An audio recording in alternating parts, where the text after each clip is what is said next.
መልካም ባለው ሰው እንጀምርና በስመ አብ ወወልድ ወመንፈስ ቅዱስ አሐዱ አምላክ ዘላለም።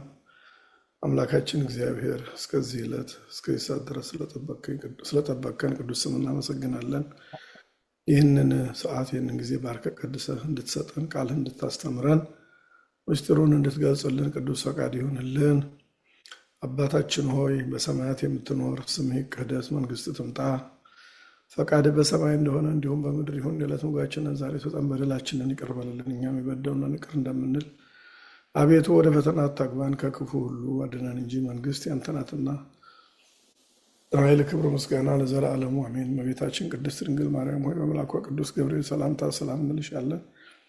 በሐሳብሽ ድንግል ነሽ፣ በሥጋሽም ድንግል ነሽ። አሸናፊ እግዚአብሔር እናቱ የሰላምታ ላንቺ ይገባሻል። ከሴቶች ሁሉ ተለይተሽ አንቺ የተባረክሽ ነሽ፣ የማኅፀንሽ ፍሬ ኢየሱስ ክርስቶስ ቡሩክ አምላክ ነው። ጸጋን የተመላሽ ደስተኛይቱ ሆይ ደስ ይበልሽ፣ ልዑል እግዚአብሔር ከአንቺ ጋር ነውና ከተወደደው ልጅሽ ከጌታችን ከመድኃኒታችን ከኢየሱስ ክርስቶስ ዘንድ ይቅርታና ምሕረትን ለምኝልን፣ አማልጅን ኃጢአታችንን ያስተሰርይልን ዘንድ። በድጋሚ ሁላችሁም እንደምን ዋላችሁ? እንደምን ሰነበታችሁ? እግዚአብሔር ይመስገን። እግዚአብሔር ይመስገን። እንግዲህ ይሄ ሰዓት ሲለወጥ የመጀመሪያው ቀን ነው።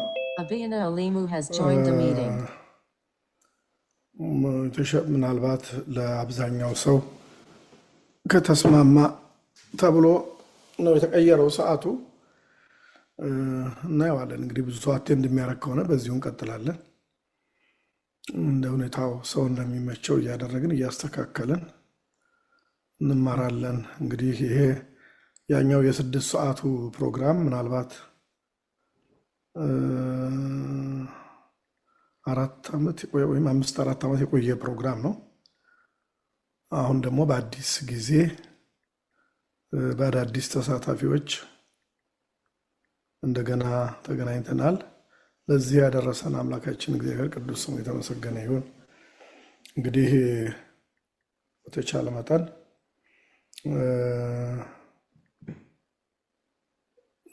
ትምህርቱን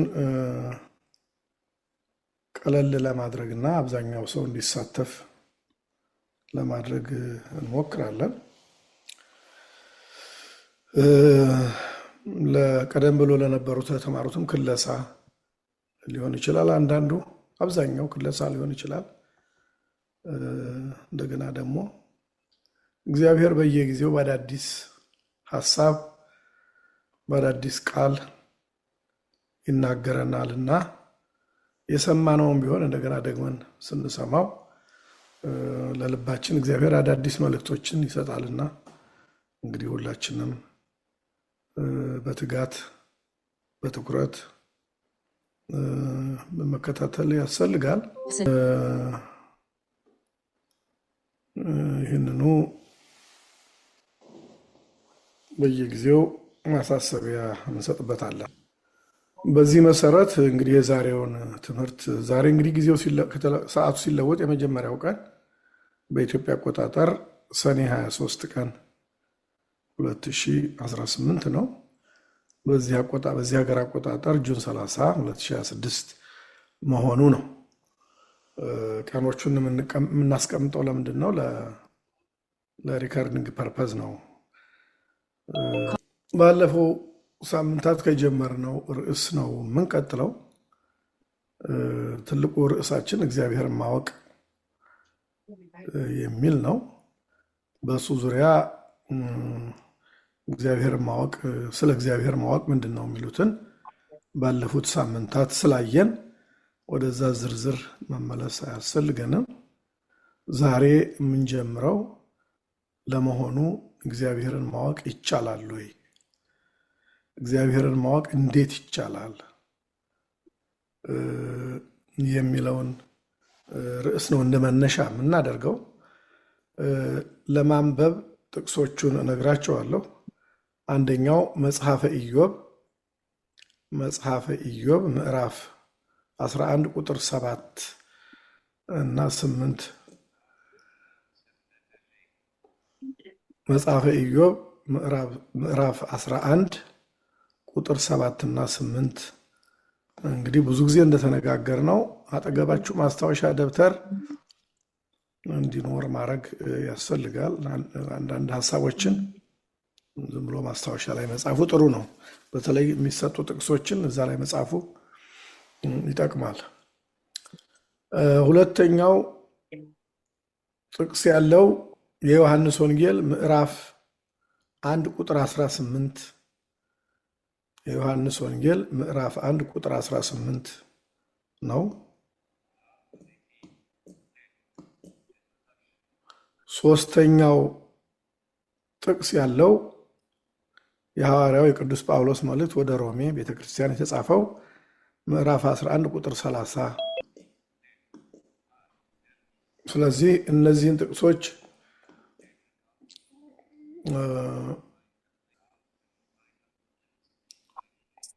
ማን ነው የሚያነብልን?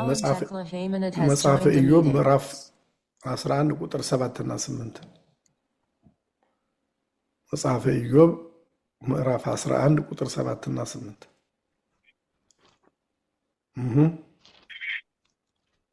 እኔ ላንብ። መጽሐፈ ኢዮብ ምዕራፍ 11 ቁጥር 7 የእግዚአብሔርን ጥልቅ ነገር ልትመረምር ትችላለህን? ወይስ ሁሉን የሚችል አምላክን ፈጽመህ ልትመረምር ትችላለህን? ከሰማይ ይልቅ ከፍ ይላል፣ ምን ልታደርግ ትችላለህ? ከሲኦልም ይልቅ ይጠልቃል፣ ምን ልታውቅ ትችላለህ? እያለ ይቀጥላል። ነገሩ ይቀጥላል። ለእኛ ለጊዜው የመጀመሪያውን ክፍል ለማንሳት ያህል ነው። ሁለተኛው የዮሐንስ ወንጌል ምዕራፍ 1 ቁጥር 18። የዮሐንስ ወንጌል ምዕራፍ 1 ቁጥር 18። አንብብ አባታችን። እሺ። ዮሐንስ ወንጌል ምዕራፍ 1 ቁጥር 18 በአባቱ እቅፍ ያለ አንድ ልጁ እርሱ ገለጠልን እንጂ እግዚአብሔርንስ ከቶ ያየው የለም። እግዚአብሔርን ከቶ ያየው የለም የሚለው ነው ዋናው ነገር።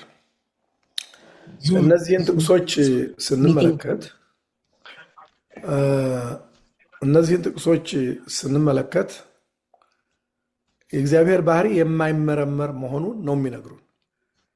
የእግዚአብሔር ባህሪ የማይመረመር ነው ማለት የእግዚአብሔር ባህሪ የማይታወቅ ነው ማለት ነው። የእግዚአብሔር ባህሪ የማይታወቅ ነው ማለት ነው።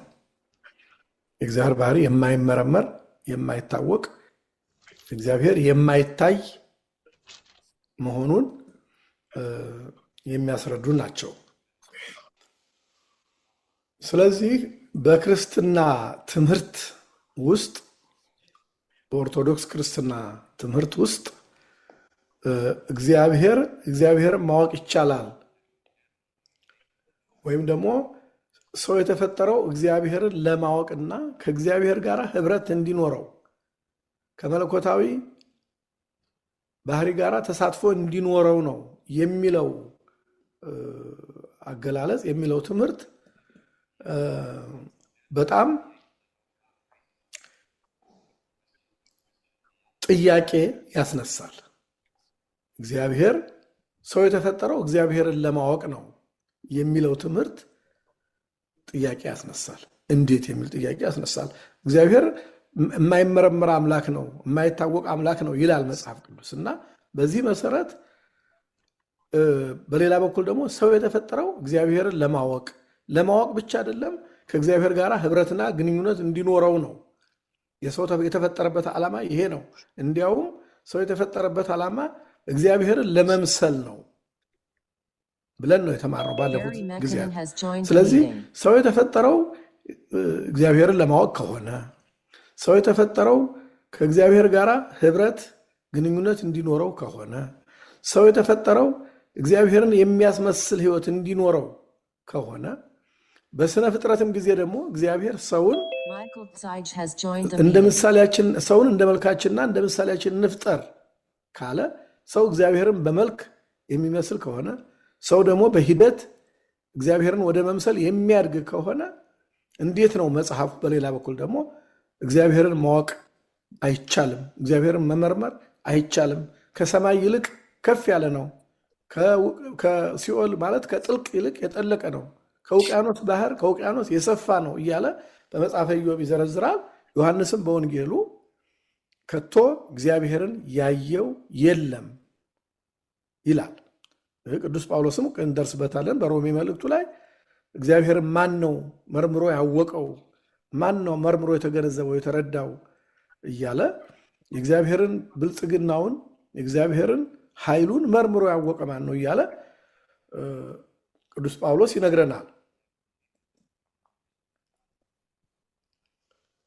ስለዚህ ወሰን የሌለው በባህሪው ወሰን የሌለው በባህሪው ገደብ የሌለው በባህሪው የማይመረመረውን የማይታወቀውን እግዚአብሔር በባህሪው ውሱን የሆነ ጠባብ የሆነ የእድሜ ገደብ ያለበት የጊዜ ገደብ ያለበት ሰው ተመራምሮ እግዚአብሔርን ማወቅ ይቻላል የሚለው እንግዲህ ጥያቄ ነው ማለት ነው። ይህን ጥያቄ ሁላችሁም እንድጠይቁ ያስፈልጋል። ይህን ጥያቄ ስትጠይቁ ነው መልሱን በደንብ እየገባን የምንሄደው ማለት ነው። ለመሆኑ እግዚአብሔርን ማወቅ ይቻላል ወይ? እግዚአብሔርን መመርመር ይቻላል ወይ? ምክንያቱም መጽሐፍ አይቻልም እያለን ነው። ቅድም ካየናቸው ጥቅሶች አይቻልም፣ ከሰማይ ይልቅ የራቀ ነው፣ የጠለቀ ነው፣ ከባህር ይልቅ የጠለቀ ነው፣ የሰፋ ነው እያለ እኛ በሚገባን ቋንቋ ነግሮናል መጽሐፍ። ይህን የመሰሉ ጥቅሶች ብዙ ናቸው። የእግዚአብሔርን የማይመረመር ባህሪነት የማይመረመር ባህሪ የነገሩ መጽሐፍት ብዙ ናቸው። ስለዚህ ይሄ ጥያቄ የኛ የተራ ክርስቲያኖች ጥያቄ ሳይሆን ከጥንት ጀምሮ ነቢያት፣ ሐዋርያት፣ ቅዱሳን፣ መነኮሳት፣ ሊቃውንት ሁሉ ሲጠይቁት የኖሩ ነው። የእግዚአብሔር ሰዎች ማለት ናቸው እነዚህ ነቢያት፣ ሐዋርያት፣ መነኮሳት፣ ቅዱሳን ምንላቸው የእግዚአብሔር ሰዎች ናቸው። ለእግዚአብሔር ቅርብ የሆኑ ሰዎች ናቸው። እነሱ ሁሉ ይህን ጥያቄ ሲጠይቁ የቆዩ ናቸው እና ይህን ጥያቄ እንኳን የኛ ጥያቄ ብቻ አይደለም፣ ከጥንት ጀምሮ የነበሩ ቅዱሳን አባቶች ሲጠይቁት የቆየ ጥያቄ ነው። ይቻላል ወይ እያሉ ሲጠይቁ የነበሩት ነው። ይህን ጥያቄ የዚህን ጥያቄ መልስ ማወቅ የመዳን ጉዳይ ነው። ዝም ብሎ የፍልስፍና የሳይንሳዊ ምርምር ጥበበኛ የመሆን አዋቂ የመሆን ፍላጎት ሳይሆን የመዳን ጉዳይ ያለበት ነው በውስጡ። እግዚአብሔርን የማወቅና ያለማወቅ ጉዳይ የመዳንና ያለመዳን ጉዳይ ነው። ከመዳናችን ጋራ የተያያዘ ነው። መጽደቅ ብለን እኛ የምናውቀው ማለት ነው። ከመጽደቃችን ጋራ የተገናኘ ጥያቄ ነው ይሄ ጥያቄ። እግዚአብሔርን ማወቅ አይቻልም ካልን እግዚአብሔርን ማወቅ አይቻልም ብለን ከደመደምን ከእግዚአብሔር ጋር ህብረት ግንኙነት መኖር አይቻልም ማለት ሊኖረን አይችልም ማለት ነው። ወይም ደግሞ በተቃራኒው ደግሞ እግዚአብሔር ሙሉ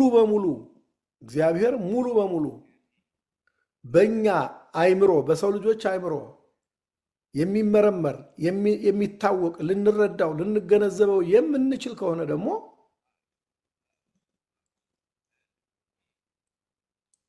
እሱ ምንድነው? አምላክ አይደለም ማለት ነው። ፈጣሪ አምላክ አይደለም ማለት ነው። ይልቁንም እንደ አንድ ሌላ ነገር ነው ማለት ነው። ሊመረመር ሊታወቅ የሚችል አንድ ነገር ነው። እንደተፈጠሩት ነገሮች ባህርን መመርመር እንደሚቻለው፣ ፀሐይን መመርመር እንደሚቻለው፣ ነፋሱን መመርመር እንደሚቻለው፣ በዚህ ዓለም ያሉትን ኤሌመንቶች መመርመር እንደሚቻለው ሁሉ እግዚአብሔርን በእኛ አይምሮ በሰው ልጆች አይምሮ መርምረን ልናውቀው የምንችል ከሆነ ደግሞ ምንድነው? አምላክ አይደለም ማለት ነው። ስለዚህ እነዚህ ሁለቱ ጥያቄዎች ጫፍና ጫፍ ያሉ ኤክስትሪሞች ናቸው። አንደኛው ጥያቄ ምንድነው? እግዚአብሔርን ማወቅ አይቻልም፣ እግዚአብሔርን መመርመር አይቻልም። በባህሪው እግዚአብሔርን ማወቅና መመርመር አይቻልም። በሌላው በኩል ደግሞ የሚቻል ከሆነ ደግሞ አምላክ አይደለም ማለት ነው የሚሉ ሁለት ጥያቄዎች አሉ።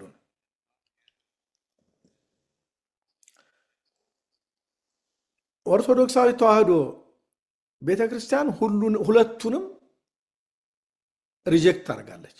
እግዚአብሔር ሙሉ በሙሉ ይታወቃል የሚለውንም አትቀበልም። እግዚአብሔር በፍጹም አይታወቅም የሚለውንም አትቀበልም። ሁለቱም አደገኛ ነገሮች ስለሆኑ ማለት ነው። አሁን በጥንት ጊዜ ትዝ ይላችሁ እንደሆነ ዝም ብለህ የነገሩን ተቀበል፣ ስማ። ለምን ብሎ መጠየቅ በሃይማኖት ለምን ብሎ መጠየቅ አይቻልም። እግዚአብሔርን መመርመር መጠየቅ አይቻልም። ስለ እግዚአብሔር መመርመር መጠየቅ አይቻልም። ዝም ብሎ የሚያስተምሩህን የሚነግሩህን ስማ የሚል ትምህርት ነበረ። ብዙ ጊዜ በልጅነታችን ሰምተናል እንደዚህ አይነት ነገር እና ብዙ ሰው በቃ የነገሩትን ተቀብሎ በእግዚአብሔር ያምናል። ግን ደግሞ እግዚአብሔር ደግሞ ሊታወቅ የሚችል አምላክ መሆኑን መጠየቅ የምንችል መሆኑን ደግሞ ራሱ እግዚአብሔር ይነግረናል። የሚፈልጉኝ ያገኙኛል ይላል በነቢያት መጽሐፍ ላይ የሚፈልጉኝ ያገኙኛል የሚሹኝም ያገኙኛል እያለ ደግሞ ሊገኝ ከተፈለገ ከሻነው ከፈለግነው ልናገኘው የምንችል መሆኑን ይነግረናል። ስለዚህ ኦርቶዶክሳዊት ተዋሕዶ ቤተክርስቲያን ሁለቱንም እግዚአብሔርን ማወቅ በፍጹም አይቻልም፣ ባህሪው ጥልቅ ምጡቅ ረቂቅ ነው የሚለውንም አትቀበልም። እግዚአብሔር ተመርምሮ ሊታወቅ ይችላል፣ ሙሉ በሙሉ በሰው አእምሮ ሊታወቅ ይችላል የሚለውንም አትቀበልም ማለት ነው። ስለዚህ እነዚህን ለምን እንዴት ነው የሚለውን ነው እንግዲህ ቀጥለን እያየን የምንሄደው።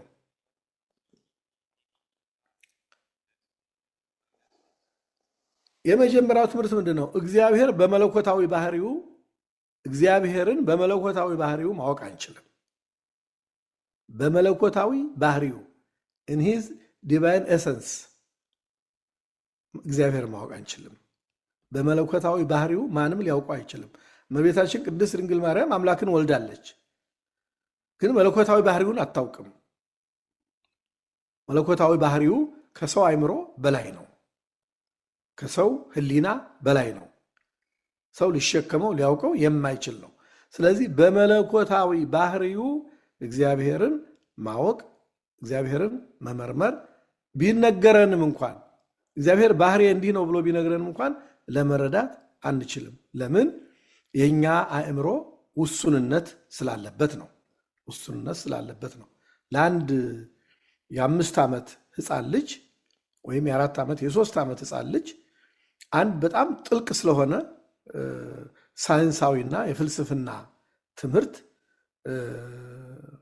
እነ ማናቸው እነ አልበርት አንስታይን ስለተናገሩት ስላስተማሩት ትምህርት ወይም ሌሎች ፈላስፎች ሌሎች ሳይንቲስቶች ስለተናገሯቸው ከባድ ነገሮች ለ3 ዓመት ልጅ ብንነግረው እኛ ማስረዳት እንኳን ብንችል ነገሩንም ሰው ሊረዳው የሚችል እንኳን ቢሆን ያ ልጅ ያንን አይረዳውም። ለምን? አእምሮ ገና አላደገም ማለት ነው። የኛም አእምሮ ፍጹምነት ደረጃ ላይ እንኳን የደረሰ እንኳን ቢሆን እግዚአብሔርን በመለኮታዊ ባህሪው in his divine essence መረዳት አይቻልም። እግዚአብሔር ቢፈልግ እንኳን ማለት ነው ቢፈልግ እንኳን የኛ አእምሮ ሊሸከም አይችልም። ስለዚህ ሌላ ነገር ነው ማለት ነው እኛ ልናውቅ የተፈቀደልን። እሱን በሂደት እናያለን።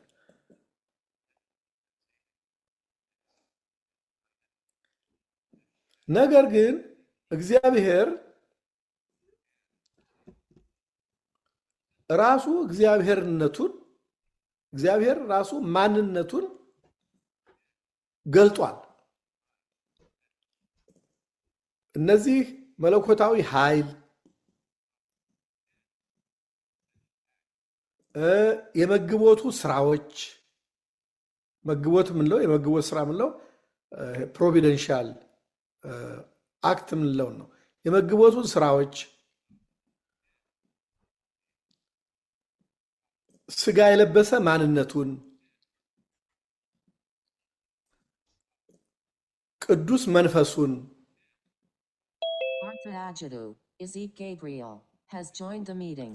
የሱን ቅዱስ ምስጢራት የሱን ቤተክርስቲያን መረዳት እንችላለን። እነዚህን ነገሮች መረዳት እንችላለን። ለምን? እነዚህን ነገሮች እሱ ስለገለጸልን ማለት ነው። በመጽሐፍ ቅዱስ እግዚአብሔርን ማወቅ የምንችለው እሱ በተለያዩ መንገዶች በገለጸልን መጠን ነው። እሱ በነገረን ልክ ነው። ለእሱ አንደኛ እኛ ለመዳን የምንችልበትን፣ ሁለተኛ ከእርሱ ጋር ህብረትና ግንኙነት ሊኖረን የሚያስችሉንን፣ እርሱን ወደ መምሰል ለማደግ የሚያስችሉንን ጉዳዮች፣ ነገሮች በተመለከተ እርሱ ገልጿል። እግዚአብሔር በተለያዩ መንገዶች ገልጿል። እነዛን ነው ማወቅ የምንችለው። እነሱን ስናውቅ ነው እግዚአብሔርን አወቅን የምንለው እንጂ በሙሉ መለኮታዊ ባህሪውን ማወቅ አንችልም። ስለዚህ ባጭሩ ምን ማለት ነው? ባጭሩ እግዚአብሔርን ማወቅ የምንችለው እሱ ልናውቅ የፈቀደልንን እና የገለጸውን ይህን ማወቅ ይገባችኋል፣ ማወቅ ትችላላችሁ ብሎ የፈቀደልንን በዛ ልክ ስናውቅ እኛ ምን እንላለን? እግዚአብሔርን አወቅ ነው እንላለን ማለት ነው። እነዚህ አሁን ገና ስኬቹ ነው እያየን ያለ ነው። በዝርዝር እንመጣባቸዋለን። ስለዚህ የእግዚአብሔር መለኮታዊ ባህሪ ቅድም ዲቫይን ኤሰንስ ያልነው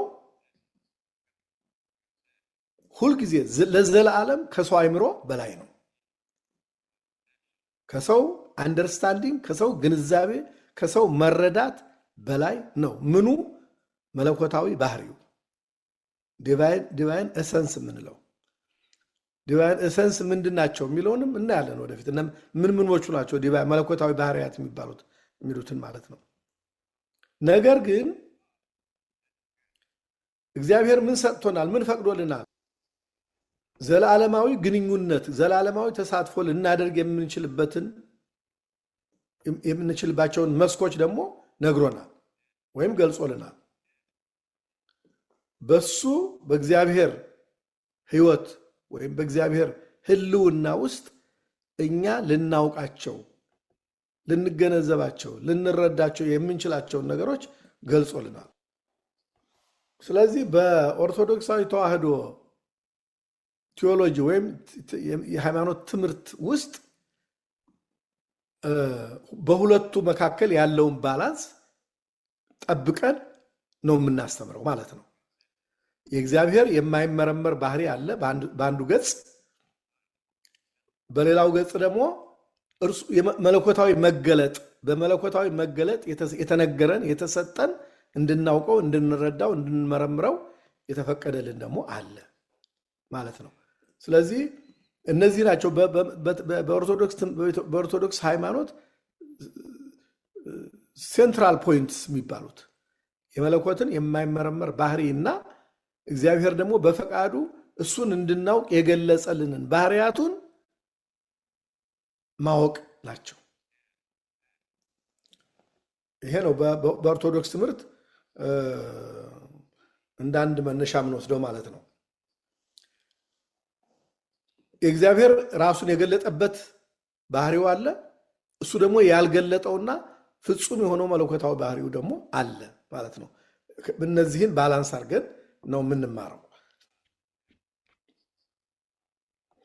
እንግዲህ እንደምታውቁት ሰው ፈጣሪውን ለማወቅ ጥረት ያደርጋል። ሰው ምን ጥረት ያደርጋል? ሰው ሁልጊዜ እግዚአብሔርን የማያውቅ ኤቲስት ነው እንኳን ብንል፣ የፈለገ ኤቲስት ቢሆን፣ የፈለገ አምላክ የለም ብሎ የሚያምን አምላክን አልወድም አልፈልግም የሚል እንኳን ቢሆን የአምላክን መኖር ይመረምራል፣ ይፈልጋል፣ ያጠናል፣ ሰርች ያደርጋል በጣም።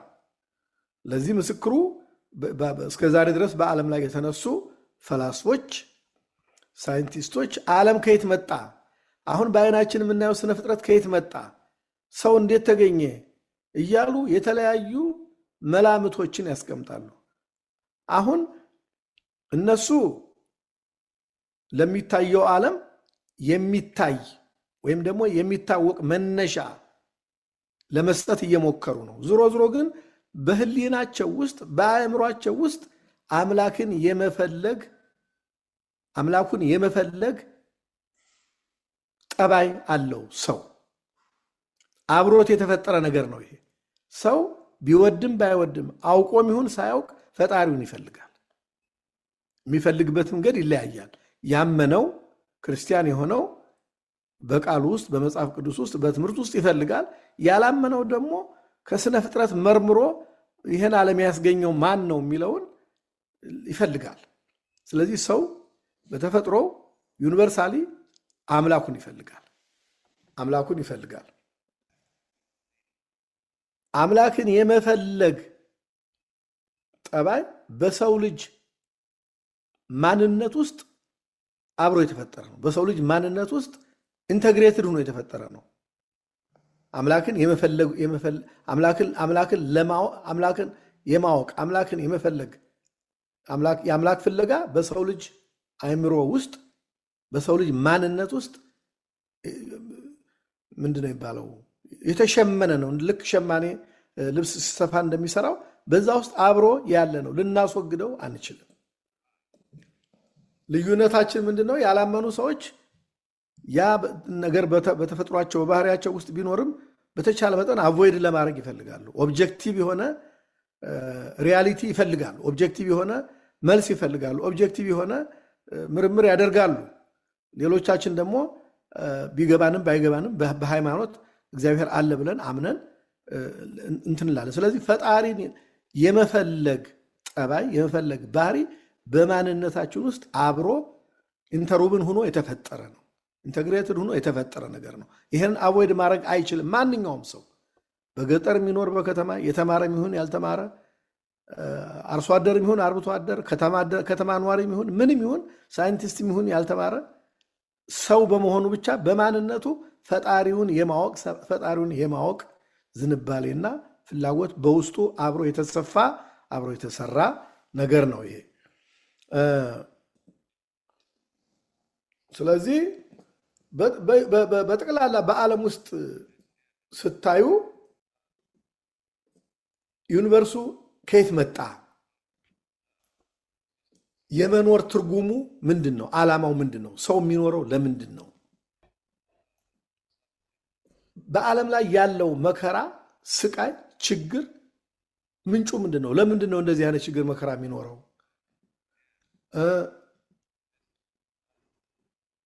የሰው የመጨረሻ መዳረሻው ምንድነው ወዴት ነው ሰው የሚሄደው ግቡ ምንድነው የመኖሩ ግብ ምንድነው መጨረሻውስ ምንድነው የሚሉት ጥያቄዎች የኛ የሃይማኖተኛ እናምናለን የምንለው ሰዎች ብቻ ጥያቄዎች አይደሉም እነዚህ ስለዚህ ይሄ የሚነግረን ምንድነው የሰው ልቡና የሰው አእምሮ የሰው ውስጣዊ ማንነት ይህንን ከመመርመር ይህንን ከመጠየቅ ይህንን ከመፈለግ ጋራ አብሮ ተሳስሮ ያለ መሆኑን የሚያመለክተ ነው መጽሐፈ መክብብ ምዕራፍ 3 ቁጥር 11 ማን ነው የሚያነብልን መጽሐፈ መክብብ ምዕራፍ 3 ቁጥር 11 መጽሐፈ መክብብ የሚባለው ንጉሥ ሰሎሞን ነው የንጉሥ የሰሎሞን ስሙ ነው ሁለተኛ ስሙ ነው መክብብ የሚባለው ስለዚህ ጠቢቡ ሰሎሞን የተናገረው ነው ስለዚህ መጽሐፈ መክብብ ምዕራፍ 3 ቁጥር 11 ማን ነው የሚያነብልን እኔ ላንብብ የኔታ እሺ የሰራው ስራ ሁሉ በጊዜው መልካም ነው እግዚአብሔርም ከጥንት ጀምሮ እስከ ፍጻሜ ድረስ የሰራውን ስራ ሰው መርምሮ እንዳያገኝ ዘላለምነትን በልቡ ሰጠው ዘላለምነትን በልቡ ውስጥ ሰጠው ዘላለም እንዲፈልግ ማለት ነው ለማወቅ በቃ ይጥራል ብዙውን አያውቀውም መለኮታዊ ባህሪውን መረዳት አንችልም ግን በልባችን ዘላለምነትን የመፈለግ ባህሪን ሰጥቶታል ሰው ይሄ ነው ሁልጊዜ ሲያስፈልገን የሚኖረው ለምሳሌ ሰው ጤነኛ ከሆነ ጤናማ ሰው በተለያዩ ደዌ በተለያዩ በሽታ ያልታመመ ሰው ይራባል አይደለም ምግብ ይርባዋል ያው ሰዓቱን ጠብቆ አንዳንዱ ሰው ቶሎ ቶሎ ሊርባው ይችላል አንዳንዱ ሰው ደግሞ በቀን አንድ ጊዜ የሚሆን ሁለት ጊዜ ሊርባው ይችላል የፈለገ ጠንካራ ቢሆን የሚጾምም ቢሆን በተወሰነ ጊዜ ይርባዋል ጤነኛ ከሆነ ሰው ሲታመም አንዳንዴ የምግብ ፍላጎት አይኖርም ሰው ይራባል ለምንድን ነው የሚራበው ለምንድን ነው የሚራበው? አታውቁም? ለምን ሰው እንደሚርበው? ጊዜያችንን ጠብቀን ሳንበላ ስንቀር ይርበናል። ለምንድን ነው የሚርበን? ፍጥረታችን ስለሆነ ያው ምግብ ያስፈልገናል ለመኖር። እሺ ፍጥረታችን ስለሆነ። ሌላስ? ካሎሪ ከሰውነታችን ሲያልቅ ካርቦ ያው መብላት አለበት። ኦኬ ሌላስ? እዚሁ መክብብ ጋር ወረድ ብሎ ይላል ደግሞ ሰው ሁሉ ይበላና የጠጣ ዘንድ በድካሙ ሁሉ መልካምን ያይ ዘንድ የእግዚአብሔር ስጦታ ነው ይላል። ስለዚህ ከእግዚአብሔር ስለተሰጠን ይሁን። አዎ ከእግዚአብሔር የተሰጠን ነው ማለት እኛ እንኳን እምቢ ብለን አይ ሰውነቴን ማስገዛት አለብኝ ትንሽ መጾም አለብኝ ምናምን ብንል ናቹራሊ በውስጣችን በአእምሯችን ውስጥ ያሉ ቅመሞች አሉ ያንን ኢንዲዩስ የሚያደርጉ ያንን የሚያነሳሱ ምግብ መብላት እንዳለብን የሚቀሰቅሱ ሆርሞኖች አሉ፣ ነገሮች አሉ። ያው ሐኪሞቹ እና ዶክተር ያውቋቸዋል በዝርዝር። ስለዚህ እግዚአብሔር ደስታን እንዲፈልግ ሲርበው ራበኝ ብሎ ምግብ እንዲሻ እንዲፈልግ ሲጠማው ውሃ የሚጠጣ ነገር እንዲፈልግ እንዲህ እያልን በሰው ባህሪ ውስጥ ያሉትን ነገሮች መዘርዘር እንችላለን። እነዚህ እግዚአብሔር በውስጣችን የፈጠራቸው ፍጥረቶች ናቸው፣ የስጋ ኤሌመንቶች ናቸው። ግን እነዚህ ሲራቡ መብላት መፈለግ፣ ሲጠሙ መጠጣት መፈለግ፣ አደጋ ሲመጣ ሪፍሌክሲቭ አክሽን የምንለው ቶሎ ብለን ራሳችን ለማዳን የምንወስዳቸው እርምጃዎች፣ እነዚህ ሁሉ እግዚአብሔር በስጋችን ውስጥ በአእምሯችን ውስጥ ያስቀመጣቸው ናቹራል ኤሌመንቶች ናቸው። አብረውን የተፈጠሩ ባህሪያት ናቸው፣ የስጋ ባህሪያት። ልክ እንደዚሁ ደግሞ መንፈሳዊ ባህሪያት ደግሞ አሉ። መንፈሳዊ ባህሪያት ከመንፈሳዊ ባህሪያት አንዱ እግዚአብሔርን የመፈለግ ባህሪ ነው። ብንወድም ባንወድም ቅድም እንዳልነው ሃይማኖተኛው ለተሻለ ዓላማ ፈጣሪውን ይፈልጋል። ሃይማኖት የሌለው ደግሞ ያው በውስጥ ያለና የሚቀሰቅሰው ነገር አለና ከየት መጣሁ የሚለው ነገር ስላለ እሱ ከየት መጣሁ የሚለውን ብቻ ሳይሆን የሚፈልገው ያው ታዋቂ ለመሆን ኦብጀክቲቭ ትርጉም ለመስጠት ጥረት ያደርጋል። ግን ወደ ሃይማኖት ስንመልሰው ይሄ ምንድነው? ሰው ፈጣሪ ልክ እኛ ሲርበን ምግብ የምንፈልግበትን ሆርሞን እንደሰጠን ሁሉ ፈጣሪያችንንም የመፈለግ መንፈሳዊ እርጅ በውስጣችን አለ ማለት ነው። መንፈሳዊ ነገር የመፈለግ ነገር በውስጣችን አለ። ስለዚህ ሰው በተፈጥሮ እግዚአብሔርን የመፈለግ ባህሪ ጠባይ የተላበሰ ነው የሚለውን እንይዛለን።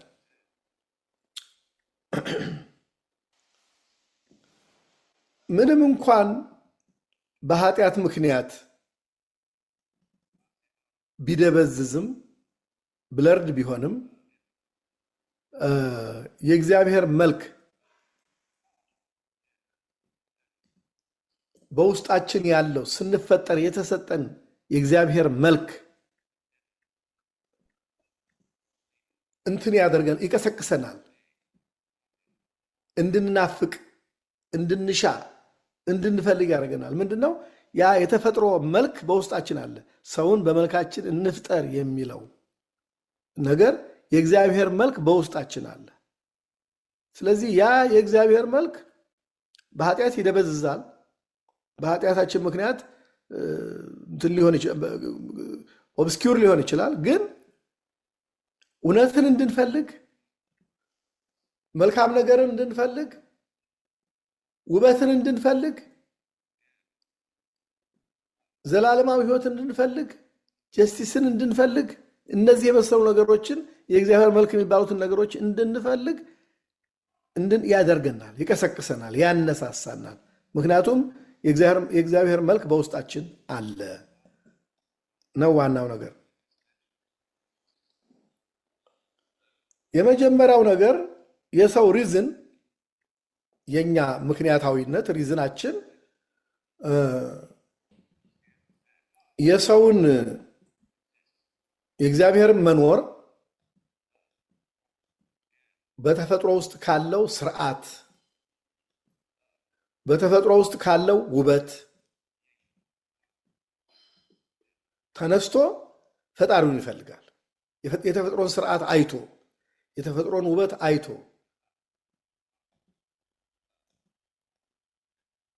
ነገር ግን የተፈጥሮን ውበት፣ የተፈጥሮን ስርዓት፣ የተፈጥሮን መስተጋብር ማወቁ ብቻውን እግዚአብሔርን በሙላት ወደ ማወቅ አያደርሰውም። ስለዚህ ይሄ ሁሉ ወዴት ነው እየተንደረደርን ያለ ነው? እኛ ብቻችንን በተሰጠን እውቀት፣ በተሰጠን አእምሮ፣ በተሰጠን ሕሊና የተፈጥሮን ውበት፣ የተፈጥሮን ስርዓት አይተን ያንን ተከትለን ክሩን ይዘን ሂደን እግዚአብሔርን ሙሉ በሙሉ ወደ ማወቅ መድረስ አንችልም። ምንድነው የሚያስፈልገን? የእግዚአብሔር ፈቃድ፣ የእግዚአብሔር ቸርነት ያስፈልገናል። ራሱን እንዲገልጥ ማለት ነው። ራሱን እንዲገልጥ። ስለዚህ ባጭሩ እግዚአብሔርን ለማወቅ የእግዚአብሔር መገለጥ አስፈላጊ ነው። እሱ ሲገልጥ ነው የሚሆነው የሚለውን እንድንይዝ ነው። የእግዚአብሔር መገለጥ ያስፈልጋል ነው። መጽሐፍ ምን ይላል? እግዚአብሔር ቅርብ ነው የሚል አንብባችሁ ታውቃላችሁ? እግዚአብሔር ቅርብ ነው የሚል መጽሐፍ አለ። በያዕቆብ መልእክትም ላይ አለ፣ በኢሳይያስ ትንቢት ላይ በብዙ ቦታ ላይ እግዚአብሔር ቅርብ ነው።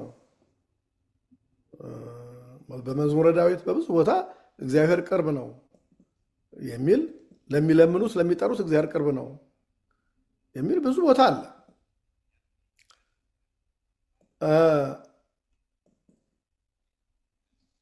በሌላ በኩል ደግሞ ቅድም እንዳያችሁት እግዚአብሔር ደግሞ ሩቅ ነው።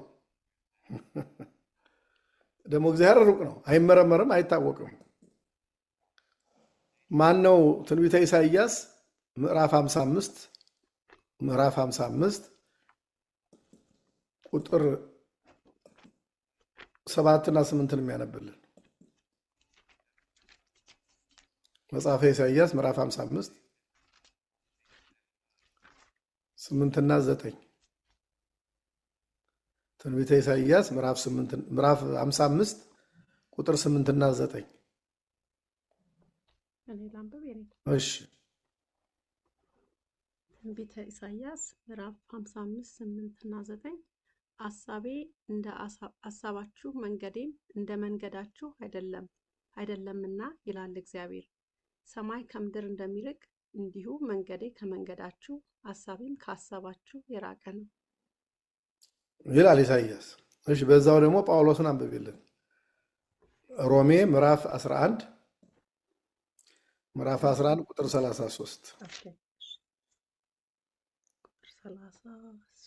ኦኬ። የእግዚአብሔር ባለጠግነት ጥበብና እውቀት እንዴት ጥልቅ ነው! ለመንገዱም ፍለጋ የለውም፣ ፍርዱንም የሚያውቀው የለም። ልቀጥል? የእግዚአብሔር ሐሳቡን ማን ያውቃል? ወይስ ማን ተማከረው? ብድሩን ይከፍል ዘንድ ለእርሱ አስቀድሞ ማን አበደረው? ሁሉ ከእርሱ በእርሱና ለእርሱ ነውና ለእርሱም ለዘላለም ክብር ምስጋና ይሁን፣ አሜን።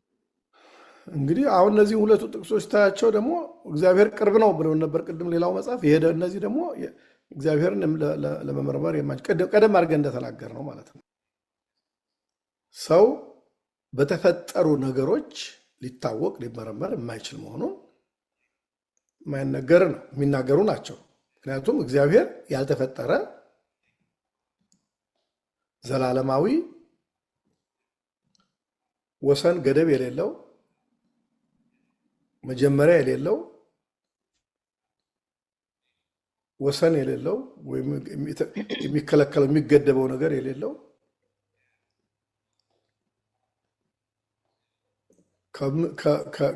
ከፍጥረታት ሁሉ የተለየ ነው እና በዚህ ምክንያት ነው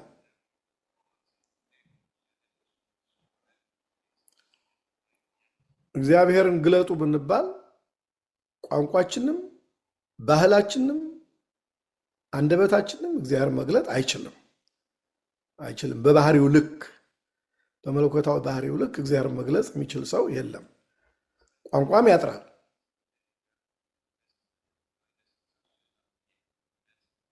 ስለዚህ የእግዚአብሔር መለኮታዊ ባህሪ ለመረዳት ለመገንዘብ አይቻልም።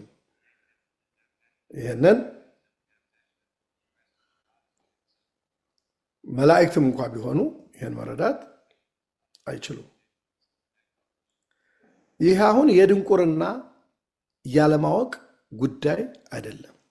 ይህን ማለታችን እንዳላዋቂ እንደ ደንቆሮ አያስቆጥረንም። ይልቁንም ይሄ ምንድነው? አምልኮ ነው። አምልኮ ነው። እግዚአብሔርን በባህሪው ማምለክ፣ በሚገባው ልክ ማምለክ ነው። አምልኮ የሚባለው አንዱ ይሄ ነው። የእግዚአብሔርን ክብሩን፣ ልዕልናውን የማይመረመር የማይታወቅ መሆኑን አውቆ ማምለክ የአምልኮ ክፍል ነው፣ የአምልኮ አካል ነው።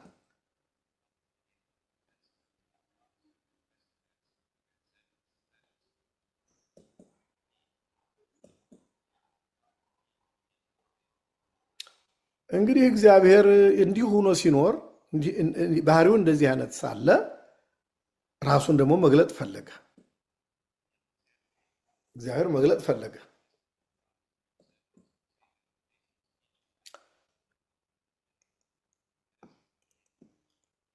እግዚአብሔር የማይመረመር ቢሆንም ይላል ቅዱስ አትናቴዎስ፣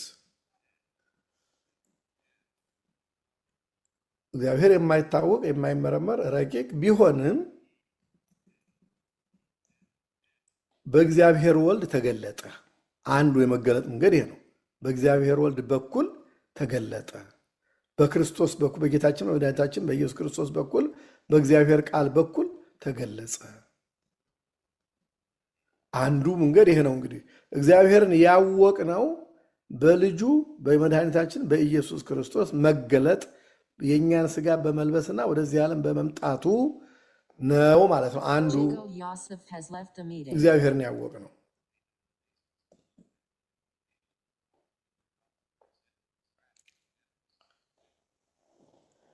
አሁን እግዚአብሔር በእግዚአብሔር ወልድ በኩል በክርስቶስ ስጋ መልበስ በኩል መገለጡ እግዚአብሔርን ያንን አይታወቅም ያልነውን ባህሪውን የሚጻረር አይደለም። ይልቁንም የእርሱን ፍቅር ነው የሚያሳየን። እንደዛ የማይመረመረው እንደዛ የማይታወቀው አምላክ ለሰው ልጆች በመልኩ ለፈጠራቸው ለሰው ልጆች መገለጥ መታወቅ ወደደ። ስለዚህ መታወቅ በፈለገ ጊዜ መገለጥ መታወቅ በፈለገ ጊዜ አንድያ ልጁን እግዚአብሔር ወልድን ወደዚህ ዓለም ላከና እግዚአብሔር ለእኛ በሚገባን መጠን ራሱን ገለጠ።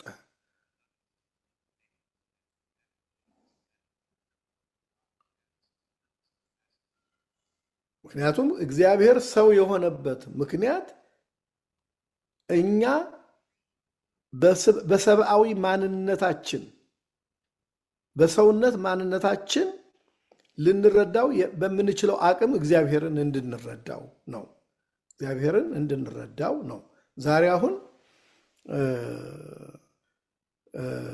እግዚአብሔር አለ፣ ማርያም እመቤታችን ድንግል ማርያም ትባል አለች ብለን ለአንድ ሕፃን ልጅ ስናስተምረው ነገሩ እንዳይከብደው ብለን ምን እናደርጋለን? የእመቤታችንን ስዕል ይዘን ስዕሏን እያሳየን ማርያም ይችናት ማርያም ይችን ነው የምትመስለው ማርያም ይችናት ብለን ለልጁ በሚገባ መጠን እናስረዳዋለን። ማርያም አሁን የዛ ስዕል ላይ ያለችው ብቻ አይደለችም። ወይም ደግሞ ያ ስዕል እመቤታችን ድንግል ማርያምን ከነጸጋዋ ከነክብሯ ከነሙላቷ አይገልጽም። ግን ለሕፃኑ አይምሮ ኦኬ ብሎ አይምሮ ውስጥ የሚስለው አንድ ነገር ያገኛል። አይምሮ ውስጥ እንዲስለው ያገኛል። ሲያድግ ደግሞ የበለጠ ያንን ስዕል ተከትሎ ስለ እመቤታችን የተጻፈውን ነገር ተከትሎ እያነበበ ሞር ያውቃታል። ፐርሰናል ሪሌሽንሽፕ ይኖረዋል። ቀስ በቀስ ቅዱሳን አባቶቻችን እንደበቁ ሁሉ እመቤታችን ተገልጣላቸው ማየት ማነጋገር እንደቻሉት ሁሉ ወደዛ ደረጃ ይደርሳል። የሕፃን ልጅ እያደገ ሲሄድ በእምነቱ በስራው እያደገ ሲሄድ ግን ለጊዜው ለሕፃኑ አይምሮ ስዕል አሳይተን መድኃኔዓለም እኮ ይሄ ነው የተሰቀለው በዚህ መንገድ ነው ብለን ስዕል እናሳየዋለን። እግዚአብሔር ያደረገው ልክ እንደዚህ ነው። ለሰው ልጆች ጠበብ ላለው አይምሯችን አንድያ ልጁን ወደዚህ ዓለም ላከና የእኛን ስጋ ለብሶ ተገለጠ በዚህ ዓለም። ስጋ በመልበሱ ስናየው እኛን ይመስላል። ነገር ግን ደግሞ እሱ ደግሞ ራሱ አምላክ ነው።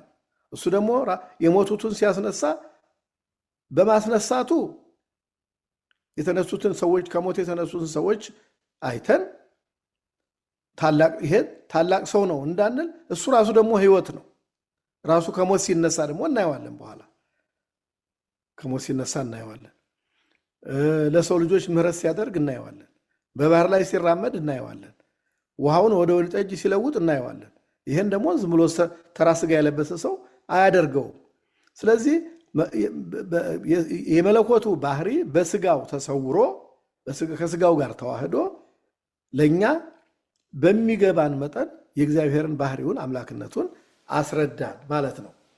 ስለዚህ እግዚአብሔር አንዱ ለሰው ልጆች ራሱን የገለጠበት መንገድ እግዚአብሔር ወልድን ወደዚህ ዓለም በመላክ ወደዚህ ዓለም መጥቶ የኛን ስጋ በመልበስ የመለኮቱን ባህሪ ከስጋ ባህሪ ጋር አንድ አድርጎ አዋህዶ ለኛ ያሳየበት ያስተማረበት የገለጠበት መንገድ አንዱ ነው። ይሄን በዝርዝር ወደፊት እንማረዋለን።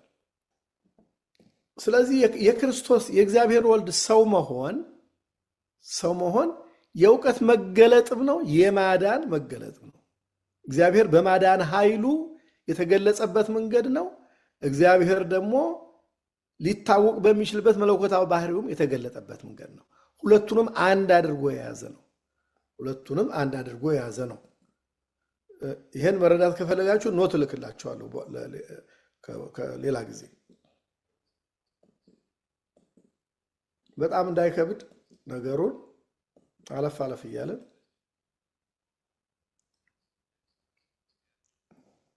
ፈላስፎቹ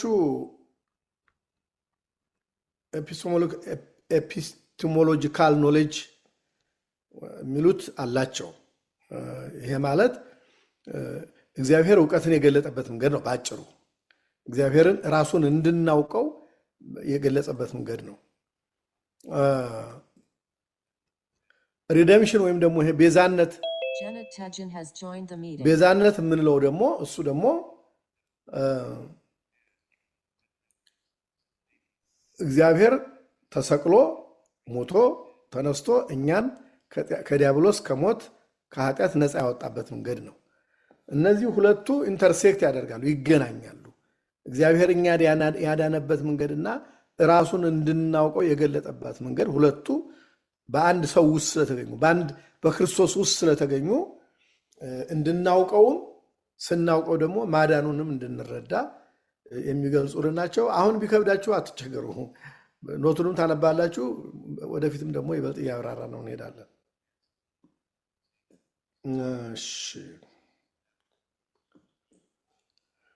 ስለዚህ አንደኛ እስካሁን ከተነጋገርነው የምንወስደው ምንድን ነው? እግዚአብሔርን የምናውቀው እግዚአብሔርን ማወቅ የምንችለው እርሱ በገለጸልን ልክና መጠን ነው። ራሱን ባስተዋወቀን ልክና መጠን ነው አንደኛ። ሁለተኛ እግዚአብሔርን ለማወቅ ስንጀምር ወይም ደግሞ እግዚአብሔርን እንድናውቅ የሆነው ኢኒሼቲቭ ከእግዚአብሔር ነው። እኛ ፈልገን እሱን ለማወቅ ሂደን ጠይቀን ምናምን ሳይሆን እሱ ሰው ወዳጅ በመሆኑ እሱ ራሱ ከራሱ ተነስቶ የገለጸልን ነው። ስለዚህ ይሄን ሁለተኛው ሐሳብ ነው። መነሻው ከክርስቶስ ነው ወይም ደግሞ መነሻው ከእግዚአብሔር ነው። ኢኒሼቲቭ ከእግዚአብሔር ነው። እውነት ነው። ሰው እግዚአብሔርን ይፈልጋል። ቅድም እንዳልነው እግዚአብሔርን የመፈለግ ባህሪ በውስጡ ስላለ ሰውን ይፈልጋል። ግን እግዚአብሔር ሰው እርሱን የመፈለጉን መንገድ መሰረት አድርጎ ሳይሆን ክሱ ከፍቅሩ የተነሳ ነው የገለጸልን። ይህንን በቀላል ቋንቋ የምትረዱት በኦሪት ዘፍጥረት ምዕራፍ 3 ላይ ቁጥር 9 ወይ 10 ላይ ያለውን አይታችሁ ነው። አዳም በበደለ ጊዜ አዳም ፈርቶ ተሸሸገ እንጂ ፈጣሪን ልፈልግና ወይ በጸሎት በፊቱ ልቁምና ወይም ደግሞ ፈልጌ ይቅርታ ልጠይቅ አላለም። እግዚአብሔር ራሱ እየፈለገው መጣና አዳም ወዴት ነህ ብሎ ፈለገው። ይሄ አንድም የንስሐ ጥሪ ነው። ሁለቱም ደግሞ እግዚአብሔር ሁልጊዜ ሰውን የሚፈልግ መሆኑን ፈልጎ የሚናገር ፈልጎ የሚገልጥ ፈልጎ ራሱን የሚያስተዋውቅ መሆኑን የሚያመላክተን ነው። ይሄ በጠቅላላ በነቢያት ሕይወት ውስጥ በሐዋርያት ሕይወት ውስጥ የምታዩት ነው።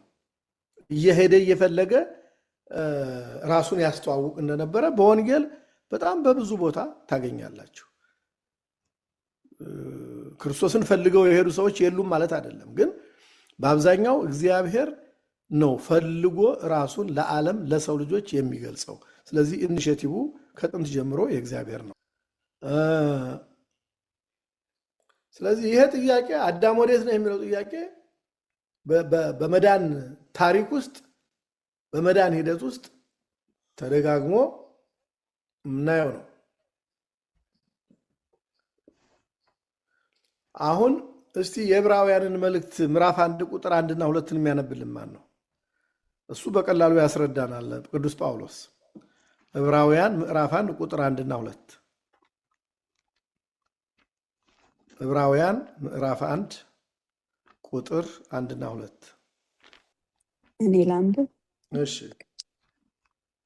ከጥንት ጀምሮ እግዚአብሔር በብዙ አይነትና በብዙ ጎዳና ለአባቶቻችን በነቢያት ተናገረ።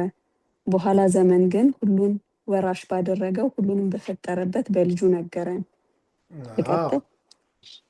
እነዚህ ሁለቱን ቁም ነገሮች በደንብ ይዋቸው።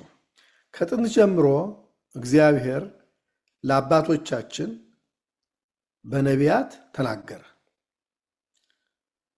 ጌታችን መድኃኒታችን ኢየሱስ ክርስቶስ ከመወለዱ አስቀድሞ እግዚአብሔር ከጥንት ጀምሮ በነቢያት አማካይነት ተናገረ። ነቢያት ተናገሩ አላለም ቅዱስ ጳውሎስ።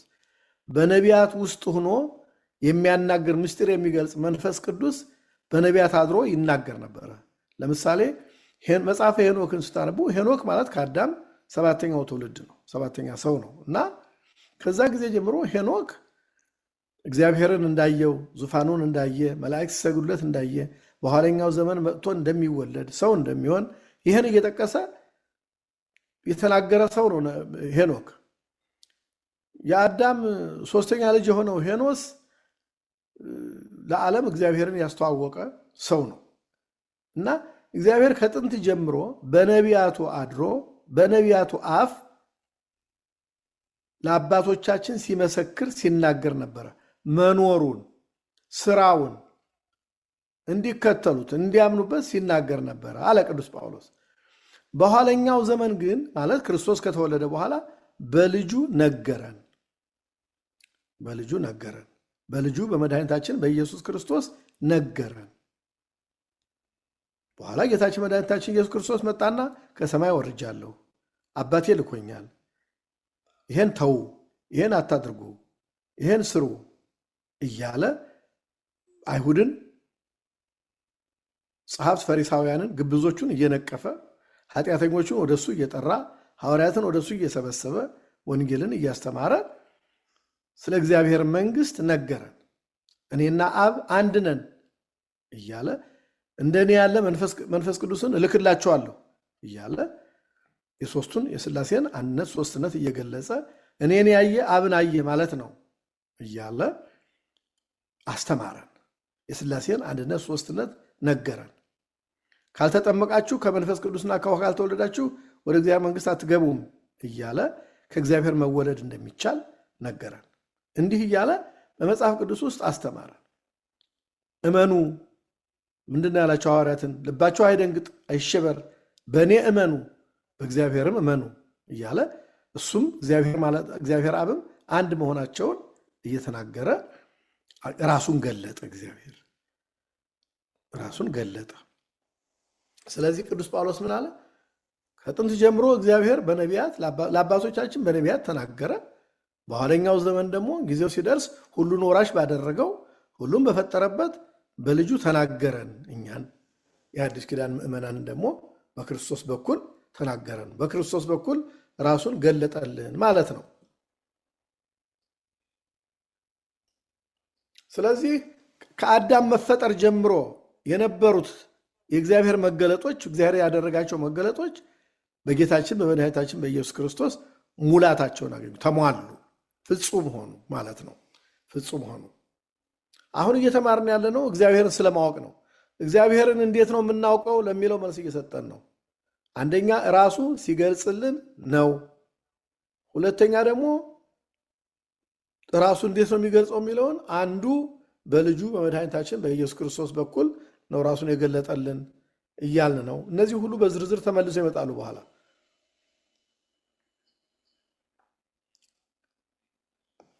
አሁን ጌታችን መድኃኒታችን ኢየሱስ ክርስቶስ እግዚአብሔር ወልድ ከነቢያት እንዳንዱ አይደለም። ተልኮ የመጣ በእግዚአብሔር መንፈስ ስራ የሚሰራ በእግዚአብሔር ኃይል ስራ የሚሰራ መንፈስ ቅዱስ በሱ ላይ ያደረበት የእግዚአብሔርን ኃይል ከላይ ተቀብሎ እንደ ኤልያስ እንደ ዳዊት እንደ ኖህ እንደ አብርሃም የሚሰራ አይደለም ክርስቶስ። እነዛ መልእክተኞች ናቸው። ተልከው መንፈስ ቅዱስ በአፋቸው የሚናገርባቸው ናቸው። እግዚአብሔር ወልድ እንደዚህ አይደለም። እግዚአብሔር ወልድ ግን አምላክ በመሆኑ ሲናገር በራሱ መለኮታዊ ስልጣን በራሱ መለኮታዊ ኃይል ነው የሚናገረው። በኋላ ቤታችሁ ገብታችሁ እንድታነቡት የማቴዎስ ወንጌል ምዕራፍ 5ን አንብቡ። የማቴዎስ ወንጌል ምዕራፍ 5ን ስታነቡ ክርስቶስ ወይም እግዚአብሔር ጌታችን መድኃኒታችን ኢየሱስ ክርስቶስ እግዚአብሔር መሆኑን አምላክ መሆኑን ትረዳላችሁ። ምን ይላል? ከእናንተ አስቀድሞ ለነበሩ ሰዎች አትግደል ተብሎ እንደተጻፈ ሰምታችኋል። በኦሪት ለነበሩት ማለት ነው።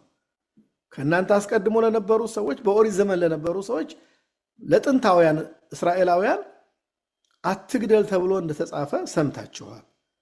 እኔ ግን እላችኋለሁ። እንግዲህ እኔ እላችኋለሁ የሚል ሰው የሚል አምላክ ብቻ ነው።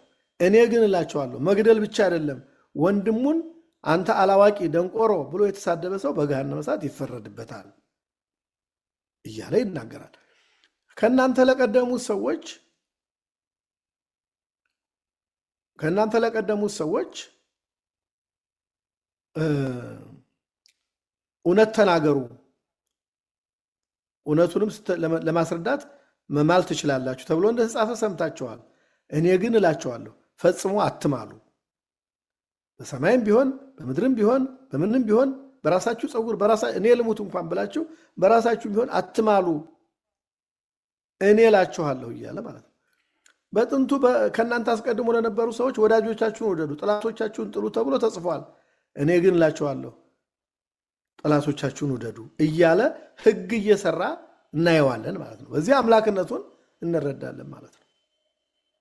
እና እንደተላኩት ተልከው እንደመጡት ነቢያት እግዚአብሔር እንዲህ ብሏል እያለ አይደለም። አሁን ኢሳይያስ ሲያስተምር እግዚአብሔር እንደዚህ ብሏል።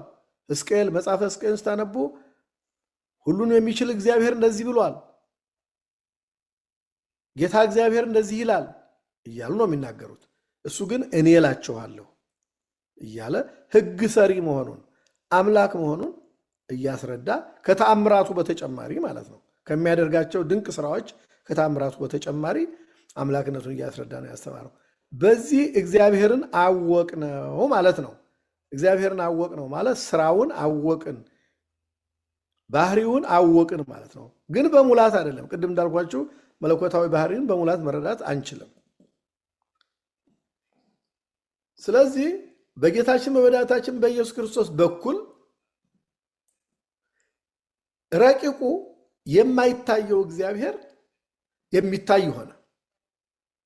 በለበሰው ስጋ እግዚአብሔርን አየ ነው። እኛ ብቻ አይደለንም፣ መላእክት አዩት።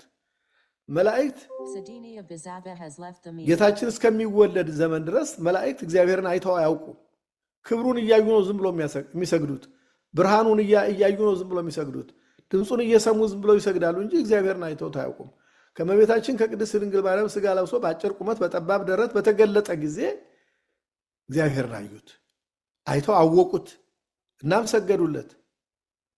ለእግዚአብሔር በአርያም ምስጋና ይገባል። አምላክ ለሆነ ሰው ለሆነው አምላክ በሰማይ ምስጋና ይገባል። ወሰላም በምድር ስምረቱ ለሰብ፣ በምድርም ሰው ለሆነው አምላክ ምስጋና ይገባል እያሉ ሰገዱለት እና የማይታየው ረቂቁ በክርስቶስ በኩል ተገለጠ። የማይደረስበት የማይነካው የማይደረስበት እግዚአብሔር በክርስቶስ በኩል አክሰሰብል ሆነ። እውሮች የሚዳስሱት፣ በሽተኞች የሚዳስሱት፣ ያቺ ደም የሚፈሳት ሴት ልብሱን የምትዳስስ ቀርበው እየተጋፉ የሚሄዱት ሆነ። ሰው የሚዳስሰው፣ በዓይኑ የሚያየው፣ ድምፁን በጆሮ የሚሰማው፣ በእጁ የሚነካው ሆነ።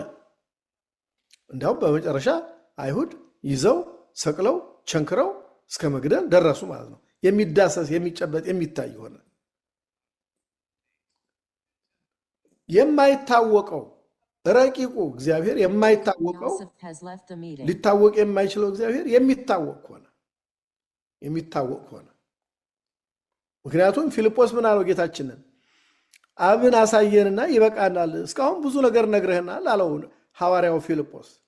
በዮሐንስ ወንጌል ምዕራፍ 14 ቁጥር 9 10 ላይ እንደምታነቡት ሐዋርያው ፊልጶስ ሁሉ ነገር ሲያስተምር ጌታ ሰማና ብዙ ነገር ነግረህናል፣ አሁን ግን አንድ ነገር ብቻ እለምናለሁ። ምን ትፈልጋለህ ሲባል እግዚአብሔር አብን አሳየንና ይበቃናል አለ።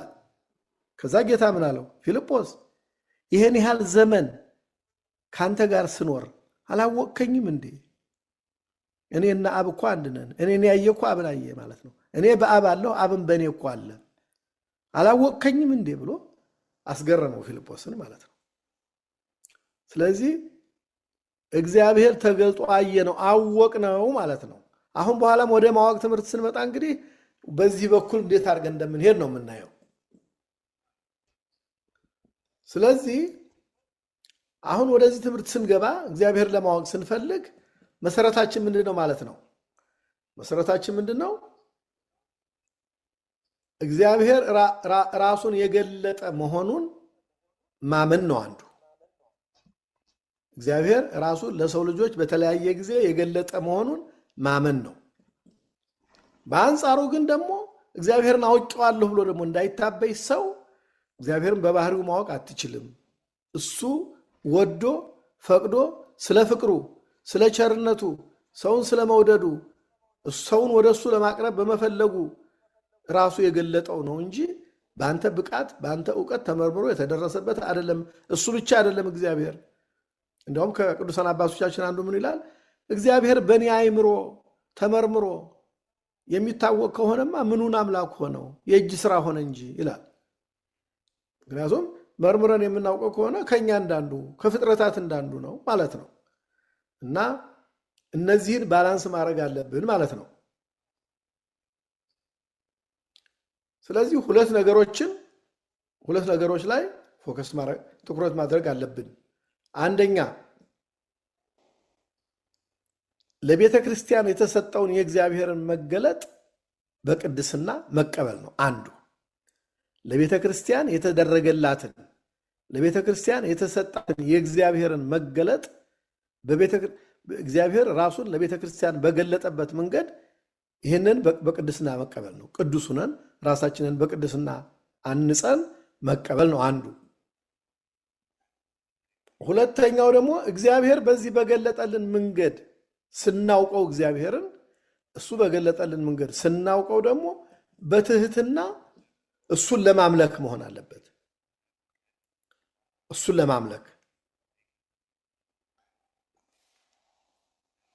እግዚአብሔርን በሙሉ አውቄዋለሁ ብለን ልንታበይ ሳይሆን ልናመልከው ነው ማለት ነው። የመጀመሪያው የእግዚአብሔርን መገለጥ በቅድስና መቀበል፣ ቅዱስ ሆነን መገኘት አለብን ማለት ነው። ራሳችንን ከልዩ ልዩ ነገሮች አንጽተን በቅድስና ሕይወት ውስጥ መገኘት አለብን። ሁለተኛው ነገር ደግሞ ይህን በእግዚአብሔር ቸርነት በእግዚአብሔር ፍቅር የተገለጸልንን የእግዚአብሔርን መገለጥ ደግሞ በትህትና ለአምልኮ ልንጠቀምበት እግዚአብሔርን ለማምለክ ልንጠቀምበት ነው እንጂ እግዚአብሔርን እናውቀዋለሁ ብለን ልንታበይበት እንዳልሆነ እነዚህ ሁለቱን ነገሮች ልብ ማለት ያስፈልገናል። እሺ፣ ሰዓታችን ደረሰ እንጂ አሁን ቀጥሎ ለሳምንት አስታውሱኝ እንዳረሳው። ከዚህ የምንቀጥለው እግዚአብሔር በስነ ፍጥረት ውስጥ ያለው መገለጥ፣ እግዚአብሔር ራሱን በስነ ፍጥረት የገለጸበት መንገድ ቅድም ያየነው ራሱን በጌታችን መድኃኒታችን በኢየሱስ ክርስቶስ በኩል በልጁ ገልጾልናል የሚለው ነው። ሁለተኛው የክርስቶስን መገለጥ ገና ወደፊትም በስፋት እናገኘዋለን። አሁን ሌላው ርዕስ ደግሞ እግዚአብሔር በስነ ፍጥረቱ የተገለጠበት መንገድ እንዴት ነው የሚለው ነው። ስነ ፍጥረቱን አይተን እግዚአብሔርን የምናመልክበት እግዚአብሔርን የምናውቅበት መንገድ ማለት ነው። ባለፈው ሳምንት ነው በወዲያኛው ነግሬያቸዋለሁ። አንድ ቆንጆ ስዕል አይተን ይሄ እንትና ስዕል ነው ብለን መናገር እንደምንችለው አንድ ቆንጆ ልብስ አይተን ይሄ እንደሚባለው ፋብሪካ የሚሰራው ነው እንደምንለው፣ አንድ ጥሩ ሆኖ የተሰራ ቤት አይተን ይሄን የሰራው እንዲህ አይነት መሐንዲስ መሆን አለበት ብለን እንደምንናገረው ልክ እግዚአብሔርን ደግሞ ከፍጥረቱ ተነስተን ፍጥረትን መመርመር እንችላለን። ፍጥረቱን መርምረን ፍጥረቱን አውቀን ያውም ፍጥረትን እንኳን ሙሉ በሙሉ መመርመር አንችልም፣ ግን እኛ በሚገባን ልክ ፍጥረትን ተመራምረን በስነ ፍጥረቱ እግዚአብሔርን ማወቅ፣ ከስነ ፍጥረቱ እግዚአብሔርን መማር። ባለፈው ሳምንት ነግራችሁ እንደሆነ አላውቅም። ክሪኤሽን ኢዝ ዘ ስኩል ኦፍ ቴዎሎጂ ነው የሚለው ቅዱስ ባስልዮስ ዘቂሳርያ ክሪኤሽን ኢዝ ዘ ስኩል ኦፍ ቴዎሎጂ ዘ ቡክ ኦፍ ቴዎሎጂ ይለዋል። ልብ ላለው ሰው ተረጋግቶ ለመዳን የሚፈልግ ሰው ስነ ፍጥረቱን ቢማር፣ ስነ ፍጥረቱን ቢያጠና፣ ስነ ፍጥረቱን ቢያውቅ ቢረዳ ያ ወደ እግዚአብሔር ያደርሰዋል ማለት ነው። ስነ ፍጥረትን ተመራምረው ወደ እግዚአብሔር የደረሱ ሰዎች ስላሉ ነው፣ የደረሱ ቅዱሳን ስላሉ ነው፣ ብዙ ቅዱሳን። ስለዚህ በሚቀጥለው ሳምንት የምንጀምረው ይሄንን ነው ማለት ነው። ጥያቄ አላችሁ?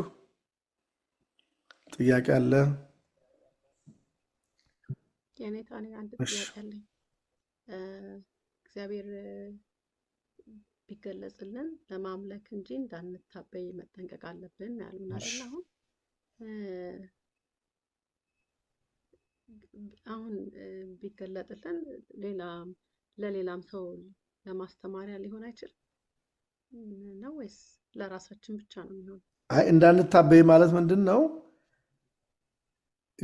እግዚአብሔርን ስናውቀው የእግዚአብሔርን መገለጥ አውቀን ወደ እግዚአብሔር መገለጥ እግዚአብሔርን ወደ ማወቅ ብንደርስ እንዳንታበይ ማለት ምንድን ነው? የተገለጸልን በእኛ በጎነት በእኛ መልካምነት እኛ ብቁ ሁነን ነው ወደሚል መታበይ እንዳንደርስ ነው። ከጥንት ጀምሮ ለአዳም እግዚአብሔር የተገለጠለት የት ነህ ያለው ጻድቅ ሳለ አይደለም፣ መልካም ሳለ ኃጢአት ከመስራቱ በፊት አይደለም። ኃጢአተኛ ሆኖ ፈርቶ ራቁቴን ነኝ ብሎ በገነት ዛፎች መካከል በተደበቀበት ጊዜ ነው። ቃየልን እግዚአብሔር እየፈለገው የመጣው ወንድሙን ገሎ እየሸሸ በነበረበት ጊዜ ነው። ስለዚህ እግዚአብሔር ለእኛ የሚገለጠው ከጥንት ጀምሮ እስከ ዛሬ ራሱን እየገለጠ ያለው ስለ ቸርነቱ ስለ ፍቅሩ ነውና አንድ የእግዚአብሔር መገለጥን የተረዳ ሰው እግዚአብሔርን ያወቀ ሰው እንዳይታበይ ነው። ብዙ ስላነበበ እግዚአብሔርን የተረዳ እንዳይመስለው፣ ብዙ ስለጾመ እግዚአብሔርን ያወቀ እንዳይመስለው። እነዚህ ነገሮች እግዚአብሔርን ወደ ማወቅ ይመሩናል። አዎ ትክክል ነው። ግን እግዚአብሔርን የምናውቀው በተለያዩ መገለጾቹ ላይ ተመስርተን እግዚአብሔርን ስናውቀው አሁንም የምናውቀው ስለ ቸርነቱ ነው፣ ስለ ፍቅሩ ነው፣ ሰውን ስለ መውደዱ ነው። ይሄን ልብ እንድንል ነው እንጂ ሌላ ነገር አይደለም። ጥያቄ አለ? ሌላ ከብዷችኋል? ገና ኢንትሮዳክሽን ላይ ስለሆነ ብዙ አታስቡ።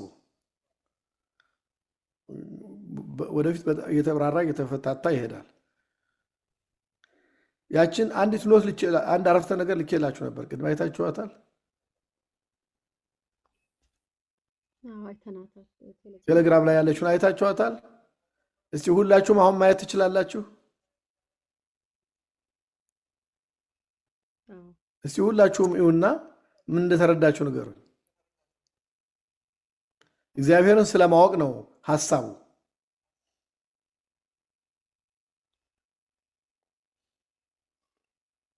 አነበባችኋት? አጭር ናት እና ይሄ የቻፕተሩ የምዕራፉ ኮንክሉዥን ነው፣ ሰመሪ ነው። እግዚአብሔርን ማወቅ በዚህ መንገድ ነው የሚገኘው ማለት ነው።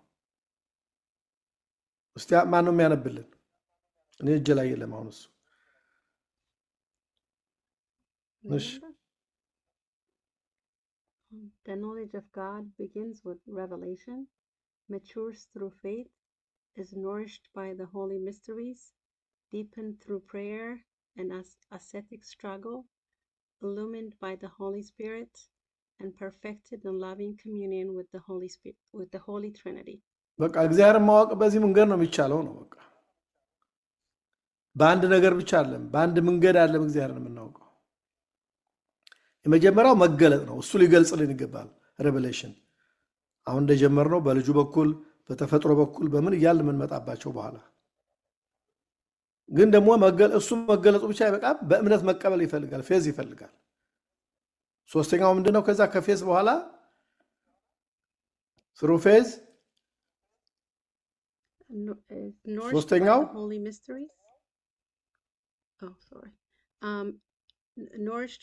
ከዛ ደግሞ ያ እግዚአብሔርን በሬቨሌሽን በመገለጥ ያወቀውና በእምነት የተቀበለው ሰው አይበቃም። እዛ ላይ በምስጢራተ ቤተክርስቲያን መሳተፍና በምስጢራተ ቤተክርስቲያን መመገብ አለበት። በእነሱ ውስጥ ማደግ አለበት። ምስጢር ስምላቸው ቁርባን፣ ንስሐ፣ ሜሮን፣ ጥምቀት ምናምን የምንላቸው ናቸው ሰባቱ ምስጢራተ ቤተክርስቲያን። በእነሱ ካልተደገፈ እግዚአብሔር ማወቅ አይቻልም ነው። እግዚአብሔር ማወቅ አይቻልም።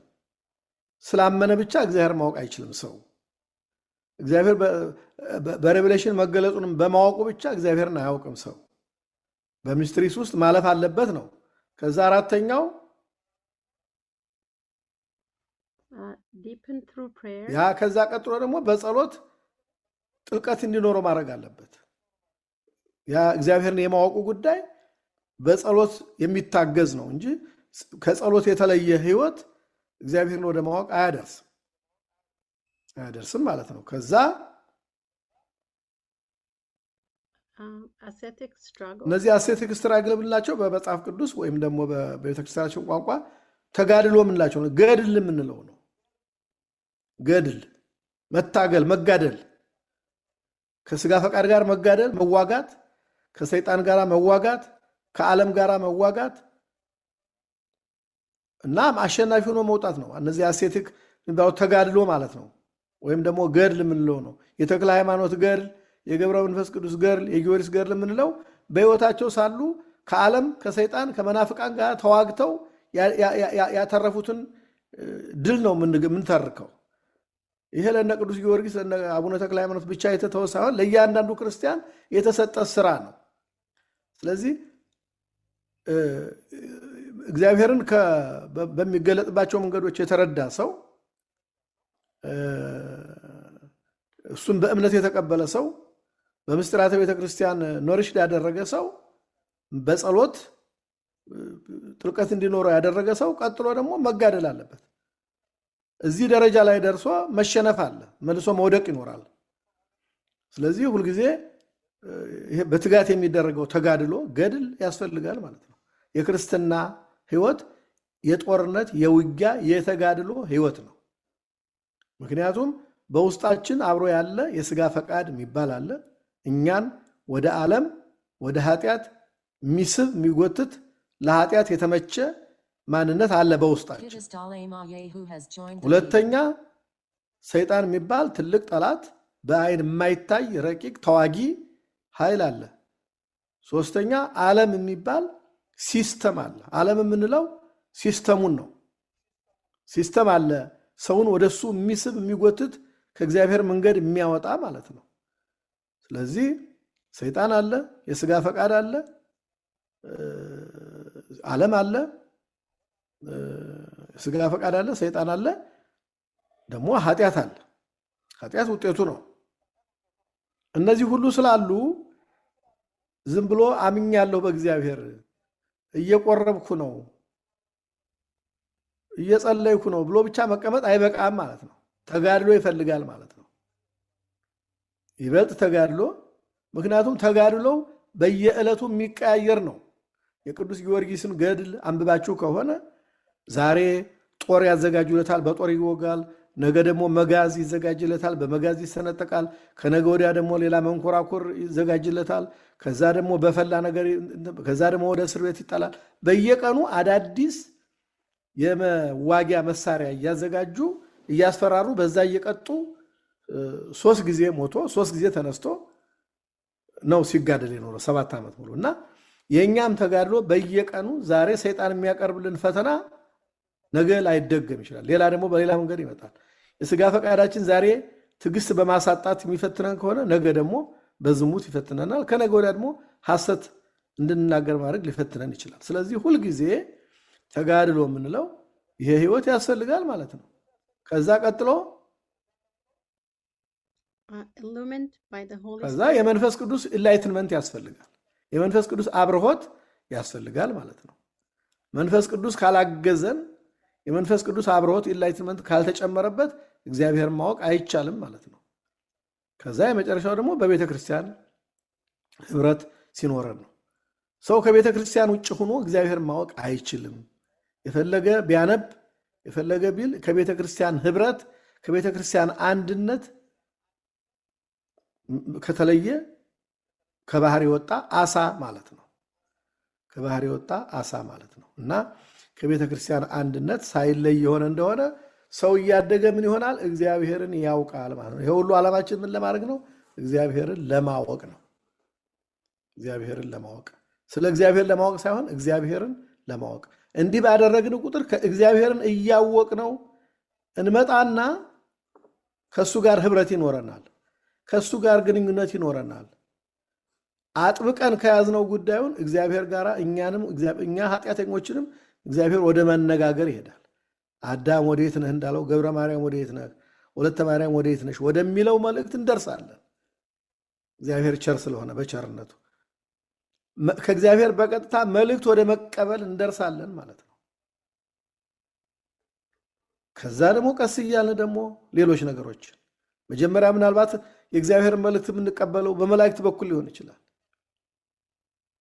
በህልም በኩል ሊሆን ይችላል፣ በራእይ በኩል ሊሆን ይችላል፣ በተለያየ መንገድ ሊሆን ይችላል። ቀስ እያልን ግን እያደግን ስንሄድ ቅዱሳን ወደ ደረሱበት ነገር እየደረስን እንሄዳለን። ባለፈው ነግሬያቸዋለሁ። ይሄን ሁሉ ዝርዝር አይደለም። እነ ቅዱስ ጳውሎስ ሲያስተምሩ በመንፈስ ቅዱስ እየተመሩ ነው። ዛሬ ወደዚህ ሂድ። ቅዱስ ጳውሎስ አንድ ጊዜ የሆነ ቦታ ለማስተማር ሲፈልግ እንዳታስተምር ተባለ። እንዳታስተምር፣ እንዳትወጣ። በሚቀጥለው ጊዜ ደግሞ ወደ መቄዶንያ ሂድ ብሎ እግዚአብሔር መንፈስ ቅዱስ ሲነግረው እናያለን። በሐዋርያት ሥራ ምዕራፍ 15፣ 16፣ 17 እንደምናነበው ማለት ነው። እና እንዲህ ከእግዚአብሔር ምሪት ወደ ማግኘት እንደርሳለን ነው። እግዚአብሔርን እያወቅነው ስንሄድ፣ ይበልጥ እያወቅነው እየተረዳነው ስንሄድ፣ ፍቅሩ እየገባን ስንሄድ፣ ቸርነቱ እየገባን ስንሄድ ነው እግዚአብሔርን አወቅነው የምንለው ማለት ነው። ሌላ ጥያቄ አላችሁ? ሊቀ መምህራን የኔታ ስለመገቡን የነፍስ ምግብ እግዚአብሔር ቃለ ሕይወት ያሰማልን፣ ቃለ ሕይወት ያሰማልን፣ ቃለ ሕይወት ያሰማልን። 3 ጥያቄዎች አሉኝ። ከዛሬው ትምህርት ውጭ መጠየቅ ይቻል ይሆን? ከእርሱ ጋር የተገናኘ ነው? ከእርሱ ጋር የተገናኘ አይደለም፣ ግን ባለፈ ትንሽ ነካክተነዋል። ከመንፈስ ቅዱስ መውረድ ጋር ተያይዞ እና ከጥምቀት ጋር ዛሬም ነካክተነዋል። በማቴዎስ 5 ካለው ጋር አለ። ባለፈ ደግሞ 3ኛው መቼም ዝም ብዬ ሃይላይት ልናገር ብዬ ነው። ግን ጥያቄዎቹ ንገሩንና አንድ ባንድ ላቅርብ ወይስ? የመጀመሪያው ጥያቄ ስለ ጥምቀትና ስለ መንፈስ ቅዱስ መውረድ ነው። በማቴዎስ ወንጌል ምዕራፍ 3 ቁጥር 16 ላይ ጌታችን መድኃኒታችን ኢየሱስ ክርስቶስ ከተጠመቀ በኋላ ከውሃ ሲወጣ ሰማይ ተከፈተ፣ መንፈስ ቅዱስ በርግብ አምሳል ወረደ፣ ወደ እሱ ወረደ ይላል። እንግዲህ ከተጠመቀ በኋላ ነው የሚለው እዚህ ጋር። ሌላው ደግሞ ሕፃናትን እኛም ስናስጠምቅ ስመ ክርስትናና ተወልድ ሲቀበሉ ከተጠመቁ በኋላ ሜሮን ይቀባሉ፣ የአንገት ማህተብም ይታሰርላቸዋል። ከተጠመቁ በኋላ እንግዲህ እንደተማርነው መንፈስ ቅዱስ ሜሮን የሚቀቡት ማህተብ የሚታሰርላቸው መንፈስ ቅዱስን የመቀበላቸው ምሳሌ እንደሆነ ነው። ከዚህ ጋር ተያይዞ ግን ለየት ያለው ለጥያቄ እንደጠይቅ ያደረገኝ የሐዋርያት ሥራ ምዕራፍ 10 ቁጥር 44 ላይ የዚህኛው ሳምንት ሳይሆን ያለፈው ሳምንት ንፍቀ ካህኑ ያነበበው ወንጌል ነው። እሱን እንዳነብ ሊፈቅዱልኝ ዋናው ጥያቄውን ብቻ። እሺ፣ ጥያቄው የሚለው ጴጥሮስ ተሰብስቦ እያሉ ሕዝቡም ያልተጠመቁ አሕዛብን ባሉበት ሰዓት መንፈስ ቅዱስ ወረደላቸው። ጴጥሮስም መንፈስ ቅዱስን ከተቀበሉ በኋላ በውሃ እንዳይጠመቁ ማን ይከለክላቸዋል የሚል ነው። እንግዲህ መንፈስ ቅዱስ ቀድሞ ወረደላቸው። ከዚያ በኋላ አሕዛብ ናቸው ከነሱ ጋር ተቀላቅለው ከሐዋርያት ጋር ማለት ነው አብሮ ወረደ። መንፈስ ቅዱስ ከተቀበሉ በኋላ በውሃ እንዳይጠመቁ ማን ይከለክላቸዋል ብሎ በአብ በወልድ በመንፈስ ቅዱስ በውሃ እንደተጠመቁ የሐዋርያት ሥራ ምዕራፍ 10 ቁጥር 44 ጀምሮ ያለውን ይናገራልና እንዴት ነው? መንፈስ ቅዱስ ነው ቀድሞ የሚወርደው ወይስ በውሃ መጠመቅ ነው? የመጀመሪያው ጥያቄ። ምናልባት ይህን ከመለሱ በኋላ ሁለተኛውን ልቀጥል ወይስ ልቀጥል? ሁለተኛው ጥያቄዎቹ ነገሩንና። እሺ፣ ሁለተኛው ጥያቄ አሁን በማቴዎስ ወንጌል ምዕራፍ 5 ላይም አይተነዋል። እኔ ግን እላችኋለሁ 44 ቁጥር 44 ላይ እኔ ግን እላችኋለሁ ጠላቶቻችሁን ውደዱ፣ ለሚያሳድዷችሁ ጸልዩላቸው እያለ ይዘረዝራል ሕግጋትን ሲሰራ እና አሁን የሚሄደው አሁን ከሚፈጠረው ከሀገራችን ሁኔታ አንጻር ነው። ብዙ ነገሮች ይባላሉ። ሰይፍን መዞ ለመጣ ሰይፍ እንምዘዝ የሚሉ አሉ። እንደገና ደግሞ ቤተክርስቲያናችን በተለያዩ ጊዜ ፈተናዎች ገጥሟታል። በዮዲት ጊዜ ወደ 40 ዓመት ተቃጥላለች፣ ክርስቲያኖች ታድረዋል። እንደገና በግራኝ አህመድ ጊዜ ወደ 15 ዓመት ከተሳሳቱ ያስተካክሉኝ የኔታ። እንደዚሁ ብዙ ፈተና ገጥሟታል። እንዴት ነው ያን ፈተና የወጣችው? ለሚገሏት ለሚያሳድዷት እየጸለየች ነው? ማቴዎስ ወንጌል ምዕራፍ 5 ቁጥር 44 ላይ እንደሚለው ወይስ አሁን እየተባለ እንዳለው? እኔ በበኩሌ ግራ ስለገባኝ ነው የትኛውን መከተል እንዳለብን። ሰይፍ ለመዘው ለመጡ ራስን ለመከላከል ሰይፍ መዞ መቆም ነው፣ ላለመጥፋት። ቤተክርስቲያን እየተቃጠለ ነው፣ እንግዲህ ክርስቲያኖች እየተገደሉ ነው። እርሶም እንዳስተማሩ የክርስቲያኖች ህብረት ቤተክርስቲያን እንደሚባል፣ አንድ ሰው በራሱ ቤተክርስቲያን እንደሚባል፣ ሕዋሱ በሙሉ ሲተባበር አንድ ሰው ቤተክርስቲያን እንደሚባል ተምረናል። እና ይህ እንዴት ነው? ሶስተኛው ጥያቄ ወንጌላዊ ዮሐንስ ሞቷል ወይ? ባለፈ ለአንድ ለተጠየቀ ጥያቄ መልስ ሲሰጡ ቅዱስ ጎርጎርዮስ ዮሐንስ ወንጌልን ሲተረጉም በጣም ተቸገረና እመቤታችን ጠይቆ እመቤታችን ቅዱስ ዮሐንስ መጥምቁ ወንጌላዊ ዮሐንስ ከሞተበት አስነስታ ምስጢር እንዲገልጽለት አደረገች ብለዋልና በማቴዎስ ወንጌል ምዕራፍ 21 ቁጥር 20 ላይ ጌታችን መድኃኒታችን ኢየሱስ ክርስቶስ ቅዱስ ጴጥሮስን 3 ትእዛዛት ሰጠው ትወደኛለህ ወይ ያለ 3 ጊዜ ከጠየቀው በኋላ ይህም ስላልገባኝ ነው። እንግዲህ ብዙዎች ሲያስተምሩ መጥምቁ ወንጌላዊ ዮሐንስ ተሰውሯል ነው የሚሉትና እዚህም ጋር ደግሞ የሚያሳይ ቅዱስ ወንጌላዊ ዮሐንስ ሲከተላቸው ይህ እንዴት ይሆናል ብሎ ቅዱስ ጴጥሮስ እንደጠየቀ ጌታችን መድኃኒታችን ኢየሱስ ክርስቶስም እስክመጣ ይኖር ዘንድ በወድስ አንተ ምን አግዶህ ብሎ መልስ መለሰለት። ይህንን ወንጌላዊ ዮሐንስ እንደማይሞት ተናገሩ ይላል። ነገር ግን አይሞትም አላለም፣ እስክመጣ ድረስ ቢቆይ ብሏል የሚል ነገር እዚያው ላይ አለ። እንግዲህ ዮሐንስ ወንጌል ምዕራፍ 21 ከቁጥር 20 ጀምሮ ማለት ነው። ሞቷል ወይ ወንጌላዊ ዮሐንስ የሚሉ ጥያቄዎች ናቸው። እግዚአብሔር ይስጥልኝ። እሺ፣ እንግዲህ እነዚህ ትላልቅ ጥያቄዎች ናቸው። ለወደፊቱ እንዲህ አይነት ጥያቄ ሲኖራችሁ ያው ምናልባት ወንድሜ አላወቅኳትም፣ ጥያቄዎቻችሁን ለሂሩት ትልኩላትና ወይ በወሩ መጨረሻ ምናምን ሰብሰብ አድርገን ጥያቄዎችን መልሳለን። ከትምህርቱ ርዕሱ ውጭ ያሉትን ማለት ነው። ከትምህርቱ ርዕሱ ውጭ መጠየቅ ይቻላል፣ ግን በዚህ በትምህርቱ ጊዜ ለመመለስ ጊዜ አይበቃንም። ለማንኛውም ባጭሩ ለመመለስ የእንግዳ ጥያቄ ስለሆነ እንግዳ ለማክበር አንደኛው የጌታችንን ጥምቀት አስመልክቶ የተነሳው ጥያቄ በሐዋርያት ሥራ ጋር ካለው ጋር ተያይዞ የቀረበው ጥያቄ በሐዋርያት ዘመን በነበረችው ቤተክርስቲያን እንግዲህ ጌታ የተወለደው በምን አይነት ዘመን ነው? በምን አይነት ጊዜ ነው ያልን እንደሆነ ህዝብና አህዛብ የሚባል ክፍፍል ነበረ። ህዝብ የሚባሉት የእስራኤል ህዝብ ናቸው። ከነ ያዕቆብ ጊዜ ጀምሮ ከ12ቱ የእስራኤል ነገድ ጀምሮ እግዚአብሔር ለይቶ ህግ የሰራላቸው የኦሪትን ህግ፣ የመቅደሱን ህግ፣ የመስዋዕቱን ህግ፣ የመንግስት ህግ፣ ልዩ ልዩ ስርዓት የተሰራላቸው የመቅደስ ስርዓት የተሰራላቸው ክርስቶስ ከነሱ ዘር የሚመጣ ይላል ቅዱስ ጳውሎስ በሮሜ መልእክቱ በምዕራፍ 9 ላይ እና ለክርስቶስ መምጣት ለክርስቶስ ዘር መገኘት ዝግጅት እየተደረገበት የነበረ ህዝብ አለ። የግዝረት ስርዓት ከአብርሃም ጀምሮ የተሰራለት ልክኛ ዛሬ በምናስረው የአንገት ማተብ እንደምንለይ ዛሬ እኛ ክርስቲያኖች በጥምቀት ከሌላው ካልተጠመቀው እንደምንለይ የዛን ጊዜ ደግሞ የእስራኤል መለያ ግዝረት ነበር እና እሱ ተሰጥቷቸው የተለዩ ህግ የተሰራላቸው ከደመና መና እየወረደላቸው ከድንጋይ ውሃ እየፈለቀላቸው በሙሴ አማካይነት እየተመሩ በኋላም በኢያሱ እየተመሩ ወደ ምድረ ርስት የገቡ የእስራኤል ወገኖች አሉ። የእግዚአብሔር ህዝብ ነው የሚባሉት እነዚህ እግዚአብሔር ጥበቃ ሲያደርግላቸው የነበሩ ናቸው።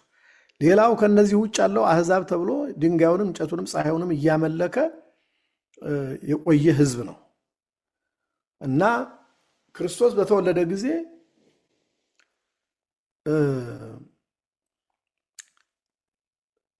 ሐዋርያትን ሲልካቸው ከእርገቱ በኋላ በእርገቱ ጊዜ ሲልካቸው ሂዱና በኢየሩሳሌም በይሁዳ በሰማርያ እስከ ምድር ዳርቻ አስተምሩ ተብሎ ለአህዛብ ሁሉ ተላኩ።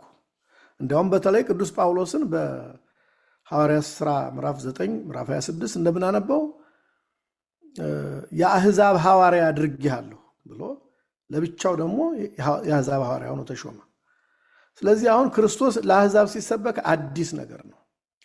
እንዲያውም እዛው ምዕራፍ 10 ላይ መጀመሪያ ቅዱስ ጴጥሮስ የመጀመሪያውን ትምህርት ለአህዛብ ለማስተማር በራእይ ተገልጾ ታዞ ነው ሄደው እንጂ አልሄድም ብሎ ነበር። አልሄድም ማለት ነው ያው በሰማይ ላይ ከሰማይ በጠፈሩ ላይ መጋረጃ ተዘርግቶ እንደ ድንኳን ያለ እዛ ውስጥ አውሬውም እንስሳውም ወፉም ተስሎ ተነስና ረድ ብላ የሚል መልአክ እየተናገረው እንዴ እኔ የረከሰ ነገር የተከለከለ ጸያፍ ነገር በልቻ አላውቅም እያለ ሲቃወም እግዚአብሔር ንጹሕ ያደረገውን አንተ አታርክስ ተብሎ ታዞ ወዲያው ይህንን ራእይ ሲያሰላስል ነው ከቆርኔሊዮስ ከሚባለው ሮማዊ የመቶ አለቃ ሰዎች ተልከው ናና አስተምረን ተብሎ የተጠየቀው ማለት ነው። እና በኋላም ምዕራፍ 11 ላይ እንደምናነበው ለምን ሄድክ ብለው ሐዋርያት እና ወንድሞች ነቅፈውታል። እንዴት ወደ አህዛብ ቤት ገብተህ በላህ ተብሎ ተነቅፎበታል። እና አዲስ ስራ ለመስራት ወደ አህዛብ እየወጡ ነው እና ቅዱስ ጴጥሮስ ወደ አህዛብ ተልኮ የመጀመሪያውን ትምህርት ሊያስተምር ገባ። በመንፈስ ቅዱስ ታዞ ገባ። ለምን ጠራችሁኝ ሲል ቆርኔሌዎስ ነገረው። የእግዚአብሔር መልአክ ነው ጴጥሮስ የሚባል ሰው ጥራ ብሎ ያዘዘኝ እና ሁላችንም የሆነ ቤተሰብ የምንም አለን እንግዲህ የምታዘንን ለማድረግ ዝግጁ ነን፣ ንገረን የምናደርገውን አለው። የክርስቶስን ሰው መሆን ተሰቅሎ መሞት ከትንሣኤውን እርገቱን ነገራቸው። በዚህ ጊዜ የቅዱስ ጴጥሮስ መጠራጠር እንዲወገድ ወደ አህዛብ መግባቱን ገና ሙሉ በሙሉ ያላመነበት ስለሆነ መጠራጠሩ እንዲወገድ መንፈስ ቅዱስ ሲወርድባቸው አየ ቅዱስ ጴጥሮስ። እኔ ማን ነኝ ታዲያ መንፈስ ቅዱስ በእነሱ ላይ ከወረደ ብሎ አጠመቃቸው። ከዛ በኋላ ከነሱ ጋር በላ ጠጣ፣ ከነሱ ጋር አስተማራቸው። እና ይሄ የተደረገ ለምንድን ነው? ቅዱስ ጴጥሮስን ለማስደፈር ነው። በኋላም በምዕራፍ 11 ላይ እንደምናየው ለምንድን ነው የሄድከው ከአህዛብ ጋር በላ ብለው በጨቀጨቁት ጊዜ እኔ ምንድን ነኝ? መንፈስ ቅዱስ የጠራቸውን እግዚአብሔር የጠራቸውን ሰዎች ልክ ድሮ በእኛ መንፈስ ቅዱስ እንደወረደ ሲወርድባቸው አየሁኝ ባይኔ ብሎ ሌሎቹንም ለማሳመን የተጠቀመው በዚህ መንገድ ነው። አሰራሩ መጀመሪያ እንጠመቃለን፣ መንፈስ ቅዱስ እንቀበላለን። ግን ቅዱስ ጴጥሮስ የዛን ጊዜ ምንም ታዞ ቢሄድም ገና እያስተማረ ነበረ። ከመንፈስ ቅዱስ ዳይሬክሽን እየጠበቀ ነበረ። ስለዚህ እሱን ለማበረታት እሱን ለማደፋፈር ነው። በኋላም ደግሞ ለሚቃወሙት ለሌሎቹ ሐዋርያትና ወንድሞች ማስረጃ እንዲሆን እንደዛ ተደርጓል ማለት ነው። ዝርዝር ነገር ካስፈለገ ወደፊት በደንብ ራሱን አስችለን ልንማር እንችላለን። ወንጌላዊ ዮሐንስን በተመለከተ ምናልባት ከሞት አስነስቶ የሚል ነገር ከተናገርኩ ስህተት ነው። ያው ወንጌላዊ ዮሐንስ እንደ ቤተክርስቲያናችን የትውፊት ትምህርት ከመጽሐፍ ቅዱስ ያው ፍንጭ አለ፣ ተረጋግጠም ባይሆን ፍንጭ አለ፣ አልሞተም የሚል ነው ትምህርቱ። በቤተክርስቲያን ያለው ትውፊት እንዳልሞተ በሕይወት እንዳለ ነው የሚነገረው። ስለዚህ በሱ ይስተካከል ማለት ነው። ሶስተኛውን ጥያቄው ተመለከተ። ጥያቄው ስለ እነማን እንደተጠየቀ አልገባኝም። ጀነራል ጥያቄ ከሆነ በሀገር ላይ የሚነሳ መከራ፣ በቤተ ክርስቲያን ላይ የሚነሳ መከራ በሰይፍና በጦር አይመከትም፣ አይሆንም። ስለዚህ በቤተ ክርስቲያን ላይ የሚነሳ መከራ የሚወገደው መከራው እግዚአብሔር እንዲወገድ ከፈለገ ማለት ነው። አንዳንዴ መከራው ተፈልጎ ይመጣል፣ እግዚአብሔር ፈቅዶ የሚያመጣው ነው። ቤተ ክርስቲያንን ለማንጻት ክርስቲያኖችም የሰማዕትነት አክሊል እንዲያገኙ ምስክር እንዲሆኑ የእግዚአብሔር መንግስት እንዲሰፋ የእግዚአብሔር ሕዝብ እንዲበዛ ሲፈለግ እግዚአብሔር መከራ በክርስቲያኖች ላይ ያመጣል። ለዚህ ነው በዚያ በዮሐንስ ራእይ ምዕራፍ 6 ቁጥር 9 እና 10 ላይ ስናነብ ቀደም ብለው መስዋዕት የሆኑ ሰማዕታት አይበቃም ወይ? መቼ ነው ደማችንን የምትበቀልልን ብለው ሲጠይቁ ቆዩ ትንሽ እንደናንተ ያሉ የእግዚአብሔር አገልጋዮች እስኪፈጸሙ ድረስ ጠብቁ ተብሎ ክብር ተሰጣቸው ተብሎ ተጽፏልና አንዳንድ ጊዜ እግዚአብሔር ሰማዕታት እንዲበዙ ቤተክርስቲያንም ከገባችበት የርኩሰት ስራ እንድትነጻ መከራ ያመጣል እግዚአብሔር። አሁን እየመጣ ያለው መከራ በየትኛው እንደሆነ አናውቅም። ለማንኛውም እግዚአብሔር በተለያየ መንገድ መከራ ያመጣል። መከራውን ለማስወገድ ግን ከተፈለገ መንገዱ ሁለት ነው።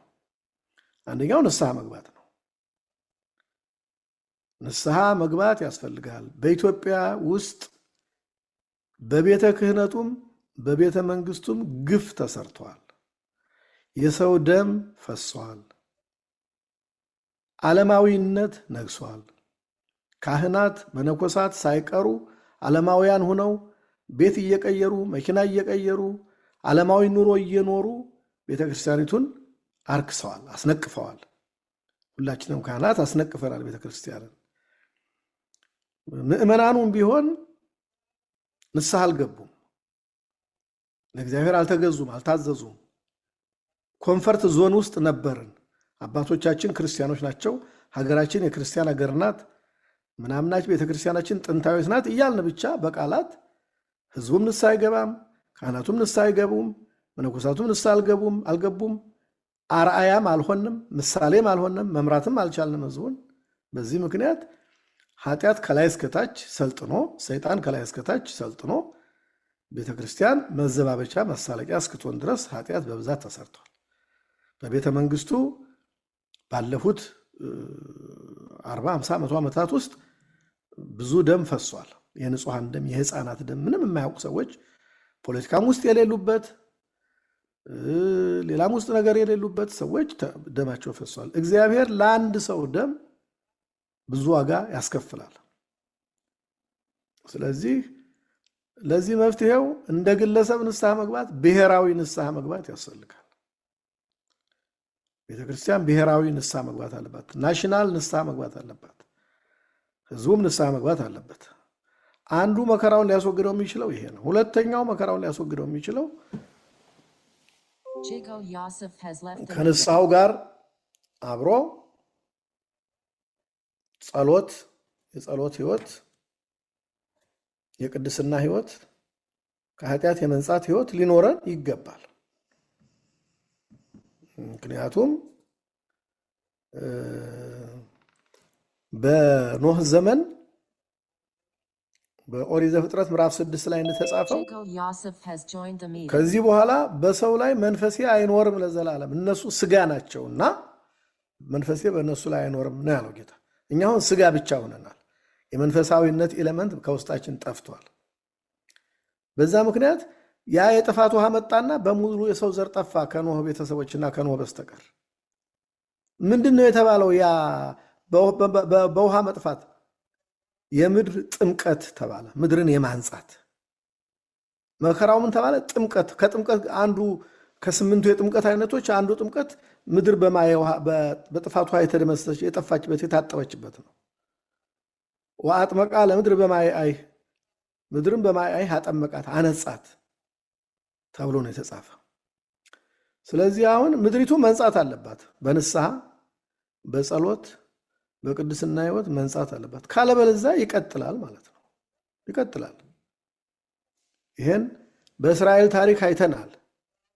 እግዚአብሔር ያውም ቸር ነው። ዛሬ በአዲስ ኪዳን ዘመን ስለምንገኝ በምድር ላይ የክርስቶስ ደም በፈሰሰበት እግዚአብሔር ጋር በታረቅንበት ዘመን ሆኖ ነው እንጂ ዛሬ በሀገራችን የምንሰራው ኃጢአት በሀገራችን ሳይሆን ኢትዮጵያውያን በውጭ ሀገርም ያለ ነው ጭምር የምንሰራው ኃጢአት እስራኤላውያን እየሰሩት የነበረው ኃጢአት የበለጠ ነው እና ሲያጠፋቸው ነው ያየ ነው። ኢየሩሳሌም ምድረ በዳ ሆና 70 ዓመት ሙሉ ወደ ባቢሎን ተማርከው በመከራ የተቀጡበትን እናስታውሳለን። ወደ ፋርስ ተማርከው አገሪቱ የጠፋችበትን ታሪክ እናስታውሳለን። በብዙ ክብር የተሰራውን የሰሎሞንን ቤተ መቅደስ ዓይኔና ልቤ በዚህ መቅደስ ነው፣ በዚህ ጸሎት ከዚህ ቤት ለዘላለም አልጠፋም ያለበት ብሎ ክርስቶስ ማን ነው እግዚአብሔር ቃል ኪዳን የገባለትን ቤተ መቅደስ በአሕዛብ እጅ እንዲፈርስ መሰረቱን እንዲቆፈር ነው ያደረገው። እግዚአብሔር መከራ ለማምጣት አይገደውም፣ ሰው ልከኛ ሲሆን ማለት ነው።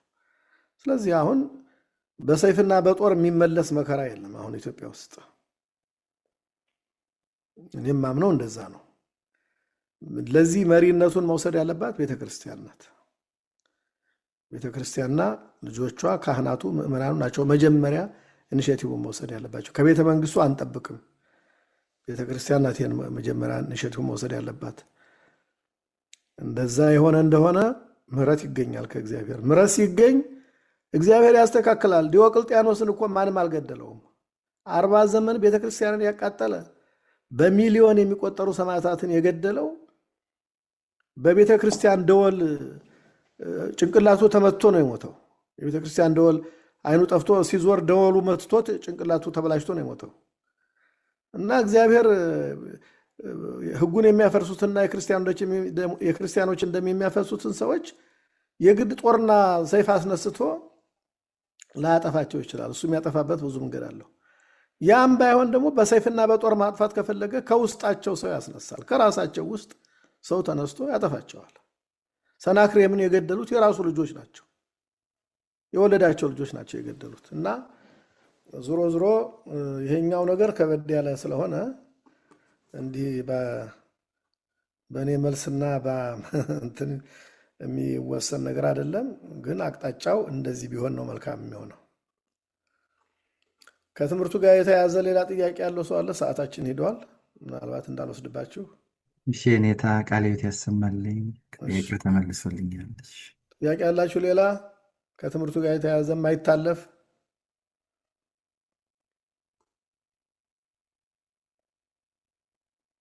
መልካም። እንደዚያ ጥያቄ ከሌለ ጥያቄ ያላችሁ ሰዎች ከትምህርቱ ውጭም ቢሆን ምንም ቢሆን ለሂሩት ላኩላትና እሷ ኦርጋናይዝ እያደረገች በተወሰነ ጊዜ ወይ ትምህርቱን ከመጀመራችን በፊት እየመለስ እንገባለን፣ ወይ ደግሞ በ15 ቀንም በወርም አንድ ጊዜ ጥያቄዎችን ሰብሰብ አድርገን መልስ እንሰጥባቸዋለን ማለት ነው። እሺ፣ ጥያቄ ከሌላችሁ ስለነበረን ጊዜ አምላካችን እግዚአብሔር ቅዱስ ስሙ የተመሰገነ ይሁን። የሰማነውን ቃል በልቦናችን ላይ ጻፍልን፣ ያሳድርብን። እግዚአብሔር መንፈስ ቅዱስ የሰማነውን ትምህርት በስራ ላይ እንድናውለው በኃይሉ በጥበቡ ይርዳን። አባታችን ሆይ በሰማያት የምትኖር ስምህ ይቀደስ፣ መንግስትህ ትምጣ፣ ፈቃድህ በሰማይ እንደሆነ እንዲሁም በምድር ይሁን። የዕለት ምግባችንን ዛሬ ስጠን፣ በደላችንን ይቅር በልልን እኛም የበደሉንን ይቅር እንደምንል፣ አቤቱ ወደ ፈተና አታግባን ከክፉ ሁሉ አድነን እንጂ መንግስት ያንተ ናትና ኃይል፣ ክብር፣ ምስጋና ለዘላለሙ አሜን። እመቤታችን ቅድስት ድንግል ማርያም ሆይ በመልአኩ በቅዱስ ገብርኤል ሰላምታ ሰላም እንልሻለን። በሐሳብሽ ድንግል ነሽ፣ በሥጋሽም ድንግል ነሽ። አሸናፊው እግዚአብሔር እናት ሆይ ሰላምታ ላንቺ ይገባሻል። ከሴቶች ሁሉ ተለይተሽ አንቺ የተባረክሽ ነሽ፣ የማኅፀንሽ ፍሬ ኢየሱስ ክርስቶስም ቡሩክ አምላክ ነው። ጸጋን የተመላሽ ደስተኛይቱ ደስ ይበለሽ፣ ልዑል እግዚአብሔር ከአንቺ ጋር ነውና ከተወደደው ልጅሽ ከጌታችን ከመድኃኒታችን ከኢየሱስ ክርስቶስ ዘንድ ምሕረቱና ይቅርታችን ለምኝልን፣ አማልጅን ኃጢአታችንን ያስተሰርይልን ዘንድ ለአብ ለወልድ ለመንፈስ ቅዱስ ክብርና ምስጋና ይሁን ዛሬም ዘወትርም ለዘላለሙ አሜን። በሰላም እደሩ። አባታችን አሜን። ቃል ያሰማልን። ሰላም እደሩ። አሜን። ሰላም እደሩ። ቃል ያሰማልን። ሰላም እደሩ። እናመሰግናለን። ቃለ ሕይወት ያሰማልን። አሜን።